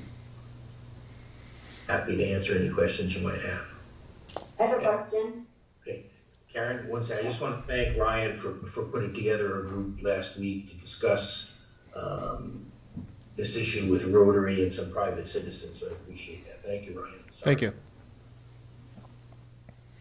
Right. Karen? Have you, has the Valley Foundation been involved at all with you? Yes, which is a funny story, actually. They actually put out a press release that they were going to provide funds for things like utility assistance, rent assistance, But they didn't say they were going to give the funds to nonprofits, so they started getting phone calls from individuals saying, well, I need help with rent, I need help with utilities, and they don't have any staff to manage something like that. So yes, they've given us, I think now, $7,500 Oh, great, okay. for emergency services. People are really coming forward to provide for food. Like I said, the Rotary clubs put together a fund of, I think, about $33,000, and they gave us $9,000 to purchase food. That's, that's a month of food that we need right now, but it's a really good start. Scott, I think Scott had something, or I don't know, am I allowed to ask a question? Of course. I mean, I'm technically public at this point, right? So we can take this offline, Dean, but just so you know, we have an office here in Fresno, which is where I'm calling you, or where I'm dialed in from now. And we have, first, I'm not gonna get political, I'll just say that it's absolutely ridiculous that in 2020 in America, in one of the richest counties in California, anybody is going hungry. That's so unacceptable on so many levels. Here in Fresno, one of the biggest problems that we're facing is we have farmers who are literally throwing food away because they can't figure out who to get it to. So I'm working with a group of farmers here literally now in Fresno trying to get food instead of, one of our neighbors down the street dumped 6 tanker loads of milk down the drain last week because nobody would take it. So I'm trying to connect the farmers with organizations like yours. So can we talk? I'll give you my email. It's just scott@solvangusa.com. Let's talk offline and find a way to, I know Santa Barbara County and Fresno County are different counties, but we're growing food here and having a different problem where we can't figure out how to distribute it. So at the bare minimum, we need to connect with each other. That question's come up a number of times to me over the last several days. And that's an issue, there's a overarching nonprofit that works with county food banks. And we used to call it Second Harvest, now called Feed America. And the problem is that they have standard networks of large agribusinesses that provide them surplus produce and those kinds of things. And they're in it now. I've seen several interviews with their CEO. They're in it now, trying to create some new networks so that they need refrigerated trailers, and it's a fairly big deal. We're working with some very local, like Finley Farms, people, where we can buy direct from the farmer, because these people are hurting too, because their standard distribution network is to less big restaurant, like Giordano's would be big for us here, big restaurant provisioners, and so we're trying to work with some of our local farmers. But yeah, I'd be interested in talking more about that if we can arrange. We don't, unfortunately, we have a big truck, but it's not refrigerated. So that's an issue. I also happen to be a family of truckers, and we own thousands of refrigerated trailers. So we're working closely with farmers to try and do what we can on a personal side and we've been struggling to find groups to connect with. So let's talk offline and try. What's the rest of your Scott at? What was the rest of your email? Solvang USA. Solvang USA. Got it. Thank you. Great. Appreciate it. So Scott, since you brought yourself into this discussion, how do we help you help us? Because there's different dimensions to this problem. One is sourcing the food that apparently is rotting in the fields or being dumped down drains. I heard similar stories where farmers were basically culling their cattle and their hogs because there's no way to get them to market. There's no market demand. It's bizarre. We have people hungry and they can't get meat or produce or dairy products. So that's one problem. And the other problem is the logistics of distribution. I would talk to, I guess, a group called the Ranch Church. They did, I don't know, that wasn't impromptu, but I think they want to do this every Thursday. Every Thursday. Yeah. So there's another group that we may be able to work with in terms of distributing food. I'd like to see more coordination between the food groups or food banks, whether it's PHP or Ranch Church or Bethania Church, that food directly from farmers who have lost their markets because the restaurants have shut down, the hotels have shut down. Maybe there's some other reason. But we would love to work with you, Scott, and and bring some of that fresh food from the Central Valley area. Let us know what we can do to help you.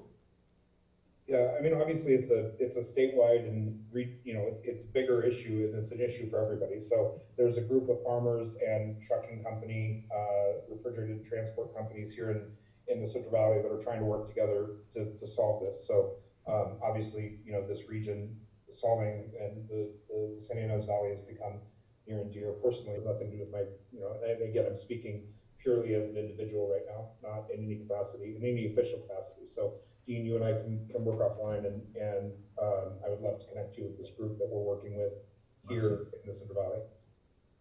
Great, appreciate it. Maybe we need to coordinate our efforts with Buellton and some of the other communities too. Probably the best connection that we can make would be through our county food bank that has 2 warehouses with refrigeration. And they're the ones supporting 50 different emergency food programs right now. So that's probably the best way, as long as we have we have a direct supply ourselves. So I'm happy to work on that.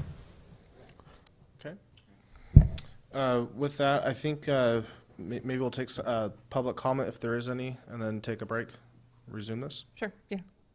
You could, it's a long presentation. You could either address this as a motion now specifically for this item, or you can take the whole report after the break. Oh, okay. Let's just get rid of the people, get the people helping people item taken care of.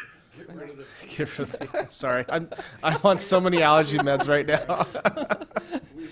Get you home. I'm retired from my keeping me off. You could convince I'm me gonna of. show up.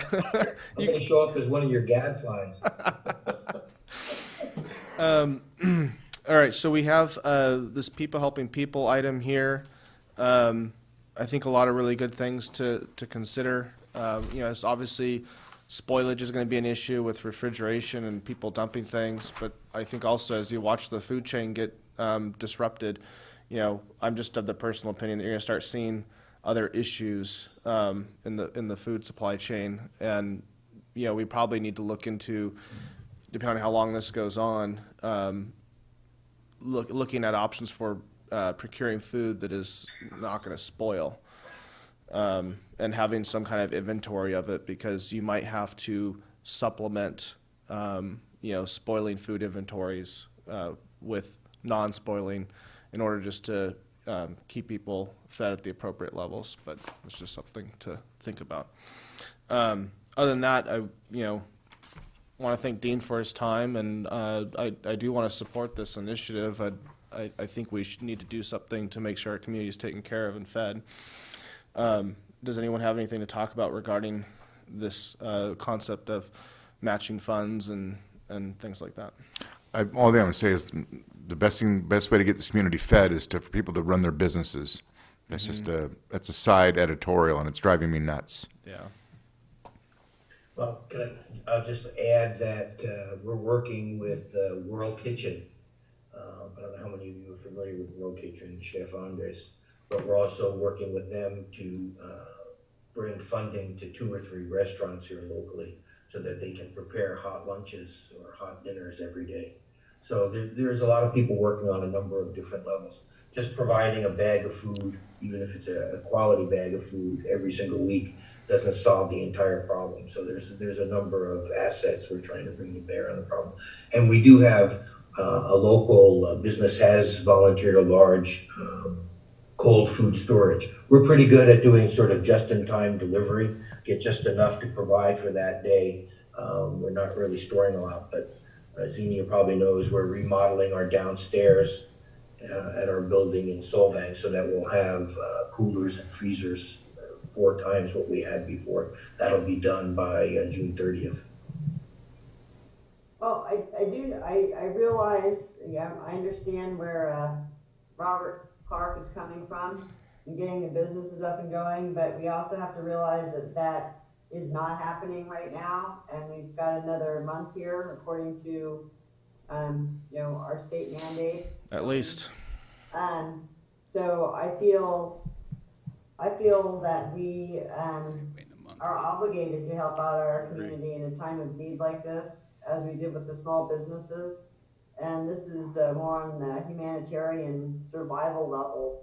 And I would encourage my council members to support financially people helping people and getting food to our residents in this valley. And I also want to thank Scott very much for his conversation and opening that up as a possibility of people helping people.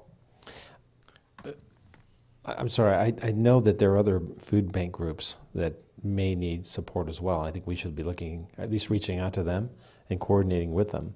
And there are people who want to donate money to support these efforts. So maybe we need to look into providing both of those things. So People you do work with the other food sources. You work with the food banks. And you get a lot of your stuff from. And I think part of this, and Dean, correct me wrong, but I think what we kind of talked about over the phone. I'm sorry, what? Was basically using people helping people as one of the as the nonprofit fundraiser for funds, but obviously recognizing that there's many different entities involved in the actual food distribution of things. So you would be working to help support those with the resources that can be raised. Am I understanding that correctly? Your understanding is correct, and we have been working with other organizations. The problem is none of us so far have any excess food that we could transfer together. If we are getting direct deliveries from the San Joaquin Valley, that's a different deal where we can organize and coordinate with senior centers and some private, the church, Bethania, and other private people who are providing meals. So we would be happy to do that. Perfect. So it's more of a procurement issue and having the funds to procure food to get to our community. Is that a question? I didn't catch it. Oh, I'm sorry. So it's more of the issue is more on the food delivery side is more of a procurement problem, and then of obviously having the funds to be able to pay for the food. Exactly. For instance, last week we spent about $3,000 buying food wholesale through El Rancho Market. We actually have since found another venue through Giordano's, which is just barely more expensive, but they will deliver, because those logistics are a major problem keeping the food fresh. So yeah, we're trying to source a supply. We haven't had enough supply for our regular Thursday food program and then the 2 emergency food programs. Okay. As yet. Thank you. And then I do specifically there is a caller on the line that is public comment and wishes to specifically speak to this people helping people item. So I think it'd be appropriate that we allow them to speak right now and then take a break. Hi, this is Ann Holland. Can you guys hear me okay? We can hear Yes. you. Oh, awesome. I just wanted to pipe in on the people helping people and the networking of other entities. I'm not sure if anybody's working with Planting a Seed at this point out of Wampo. They normally work directly with homeless, but they do have a program where they glean products from different farms here locally. And that would be an easy thing for us to source food from. Also in, just south of us in Ventura County, Santa Paula area, there are thousands of acres of citrus groves right now with fruit just rotting on the trees. I have clients down there that I was working with, and a lot of it's even organic produce, that if we could get teams together to go down there and harvest, we would have a plethora of food to deliver to people. I would volunteer for that. Can I respond to that? Yes. So those are great ideas, and we actually do have a local nonprofit, Veggie Rescue, that does glean throughout the valley, and that would be the organization. And we actually do get produce from them on a regular basis at People Helping People. They serve a lot of other nonprofits as well. But that would be the organization that I certainly would turn to if we knew where their product to glean. Okay, thank you. Thank you. Sorry, can I just, one Yes. question, another public comment? So Dean, it sounds like you're asking for 10,000 in cash, but then you'd also benefit from some sort of cold storage, correct? Potentially, I mean, if we're gonna be receiving regular donations, let's say from Fresno area, then we might wanna be able to station a trailer, cold storage trailer someplace so that we can then distribute to other organizations in the valley. At this point, we don't need it because we have some cold storage from Buttonwood has volunteered their cold storage. Do you have space for the trailer if you needed it? I probably would turn to the city of Solvang, who has a really large parking lot at the Veterans Memorial Hall, and ask them if we could station that cold storage there. We have a lot of free space, so. Yeah, but we're hoping we're starting to use it in the fairly near future. Yeah. Yeah. But yeah, that parking lot might be way. Yeah, so we can talk offline, but, just for the council's purposes, IDK is willing to donate the cold storage trailer. I can have it delivered this week. And then, to make your financial decision simpler, you can take 5,000 out of what you are paying us in the next fiscal year, and apply it to this. I'm fine with making that donation. Wow. Are you running for governor, Scott? I feel like we are at a live auction right now. I want to hug the guy. This is, like I said at the beginning, this is ridiculous that in 2020 people are going hungry in one of the richest counties in California. It's just stupid. So if it's happening, and if we can help support Dean in his efforts, and I understand there's 1,000 organizations that are all doing the same thing, but Dean, you're here, so these are the things we can do. So I just confirmed that we can get a trailer delivered this week, so I'll get that rolling. If the city's okay with us parking it at, I promise it doesn't say IDK all over it. If we can park it at, that got me in trouble during Yule Fest. If we can park it in the Veterans Hall, then we'll have that delivered this week, and just give you the key to the lock and just go from there. We can take all this offline though. We don't need to discuss it here. Awesome. Thanks, Scott. Thank you. Can I make my request for 15,000 now that you got the extra 5? So what was the initial? In a month. It's 10,000 now, and then $5,000 for per quarter for the rest of the year, basically for Or next as fiscal the year. crisis Yeah. continues, not for the end of the year. So you would be authorizing $30,000. And Dean, are you sure? I mean, that sounds like. It's I was supposed to be reimbursable through FEMA. Yes. Yes, Okay, so it's reimbursable. Got it. I was great. watching the food line on Amount? Thursday that basically consumed all of the, one side of Solvang's residential streets. I think it brought more cars here than the drone show in what's the question? Let's just take one at a time. You can ask. Sorry, you made a great point, and that, well, actually she did with respect to FEMA money. So the whole amount would be reimbursable? FEMA latest guidelines that came out say that purchase and distribution of food is reimbursable. So if we put in 50,000, we'd get 50,000 reimbursed. That's Just to based clarify. on the guidelines. Yes. That's a good number. I love your enthusiasm, Dean. Somebody mute him. But seriously, I think we need to start thinking bigger, No, unfortunately. I think we need to think a little bigger here. Yeah. Step by step, though. Step Yeah. by step. Well, I want them to start thinking about scaling up, because if I'm right, and I hope I'm not, this problem's going to get worse in the near term. Well, I mean, you just watch every week that goes by. The volume is just it's increasing pretty. It's scary. Well, to Robert's point, the longer these businesses stay closed, the longer the economy stays closed, the worse it is for these poor, unemployed families. And this doesn't go away overnight. It could be a 3-month process before they get back to work. Well, and there's still the recovery. There's still, I mean, these things. This is gonna, Let's vote on this. So, Chris, do you have a motion? I move that we go ahead and provide the minimum of $10,000. Is that what you said? It's $10,000 now. The way the request is from People Helping People is $10,000 now, and then $5,000 payments The next for four four quarters. quarters. So it totals $30,000, but it's over a long period of time, obviously. Well, I move that we go ahead and do as you suggest here, and We can always reevaluate this in a month. absolutely, I have no problem Great, with let's this. just go with it, yep. And maybe we need to talk to Scott. Yeah, Later. well, I think I'll we s- can, we'll work on this and then prepare another update at the next meeting in 2 weeks. So did you just make a motion? Yes, you did. Okay, I'll second it. It's been moved and seconded. Mayor Protem Clark, Yes.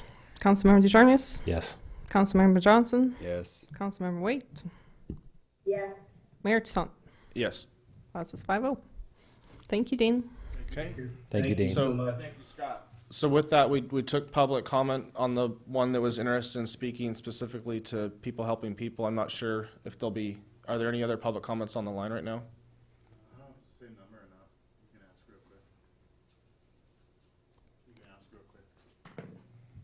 Well, they're welcome to call back in after the restroom break. That's all I was gonna say. I'll take public comment again, after that.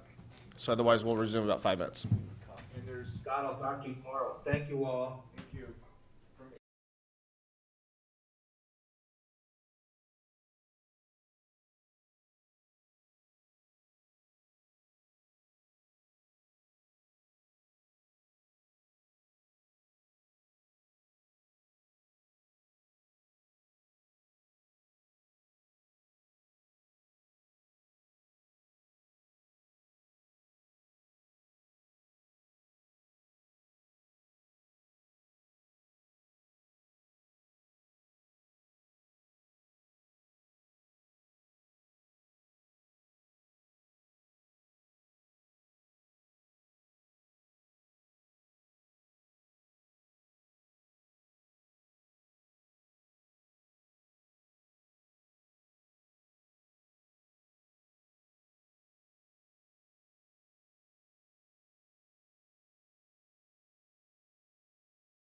Okay, so we'll resume the meeting after break. We're still on item number 5, COVID-19 update and policy direction. We dealt with people helping people's request separately and took public comment on that item. Are there any callers by chance on the phone that are that? There's a caller. I don't know if they need to speak though. We can check real quick. Any comments? Maybe just listening. So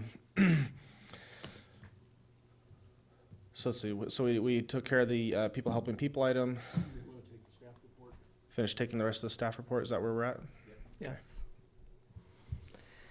So item number 5, COVID-19 update and policy direction. There is a number of different sub-reports almost, or sub-issues in this report. The first one is the latest clarification to the county of from the county of Santa Barbara on the health order. As I mentioned during the city manager report, there was a new order issued effective April 24, extending the order through May 31st. It maintains all restrictions in place, same as we have been operating since the original health order went into place. It clarifies essential and non-essential businesses. The county is kicking off a process tomorrow following San Luis Obispo type of strategy that is supposed to help form a group of leadership for Santa Barbara County to figure out a way to comply with California governor's 6 indicators for reopening. And those 6 indicators are the ability to monitor and protect our communities through testing, contact tracing, isolating, and supporting those who are positive or exposed. Number 2, the ability to prevent infection in people who are at risk for more severe COVID-19. The ability of the hospital and health systems to handle surges, the ability to develop therapeutics to meet the demand, the ability for businesses, schools, and childcare facilities to support physical distancing, and the ability to determine when to reinstitute certain measures, such as the stay-at-home orders if necessary. And so the County of Santa Barbara has not had discussions with our jurisdiction or with other cities. As far as I know to date, they have prepared, and I believe sent a report a letter to Governor Newsom last week that's attached to your report. And that report basically just states that County of Santa Barbara did not qualify for the CARES Act because the whole county is less than the 500,000 in population. So CARES Act would have given the county direct funding from federal funds specifically for the disaster COVID-19 expenditures. We did not qualify for that, so the only way we would receive any money through the county that way would be going through the state. And so they're writing a letter to the state stating that the County of Santa Barbara has fairly significant numbers of poverty levels. It has a significant number of cases, and we didn't receive those funds.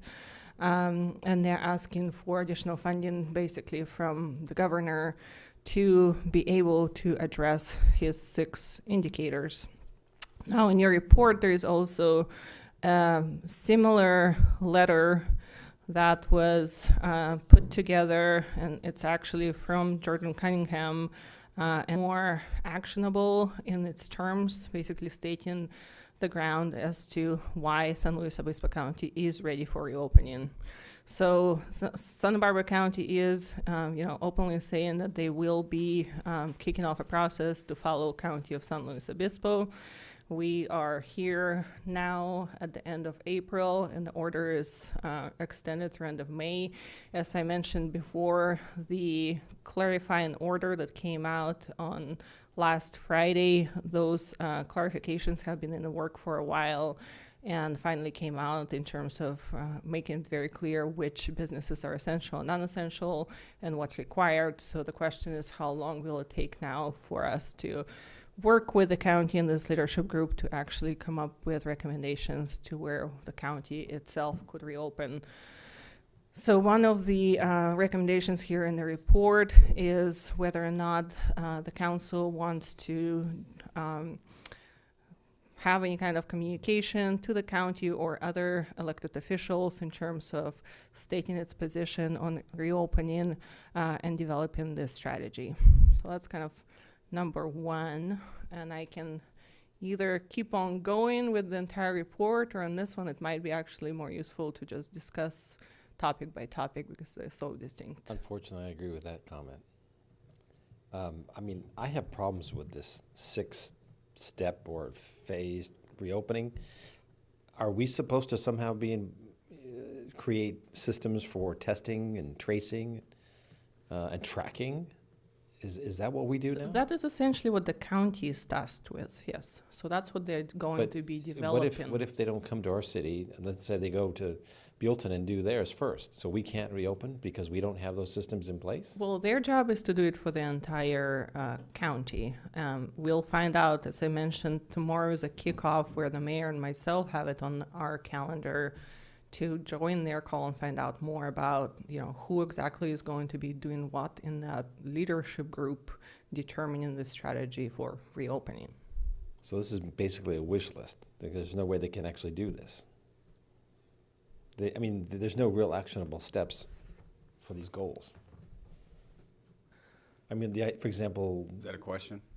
I'm trying. Well, the question is, how are we supposed to tell our businesses to redraw their floor plans so they can, create this social distancing, this wonderful wish list? Well, It's it's a absurd. step in the right direction. It's better than what they have now. But who's going to do that, and how are they going to enforce that? Or is the city going to run around telling you, No. oh, you need to redesign your restaurant? No, you put out your separation guidelines and let them run with that. I Excuse me. guess what I'd like. Okay, here's my comment then to you guys. Let's use the Swedish model. It works. It's working just fine in Sweden. Unfortunately, we live in.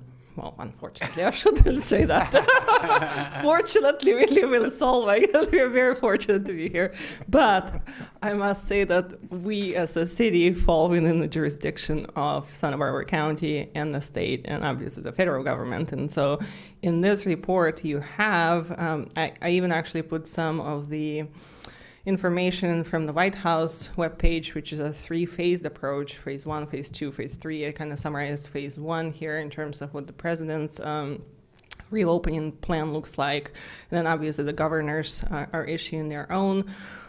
These are the 6 indicators that the county of Santa Barbara is working with. If you read through the letter of San Luis Obispo County, you can see that whether, you agree or disagree with their plan, but there's definitely a lot more in that letter that speaks to specific steps that point to how and why the county is actually in compliance and ready for reopening with these 6 So you're saying that indicators Santa from the Barbara would state. fall under a similar?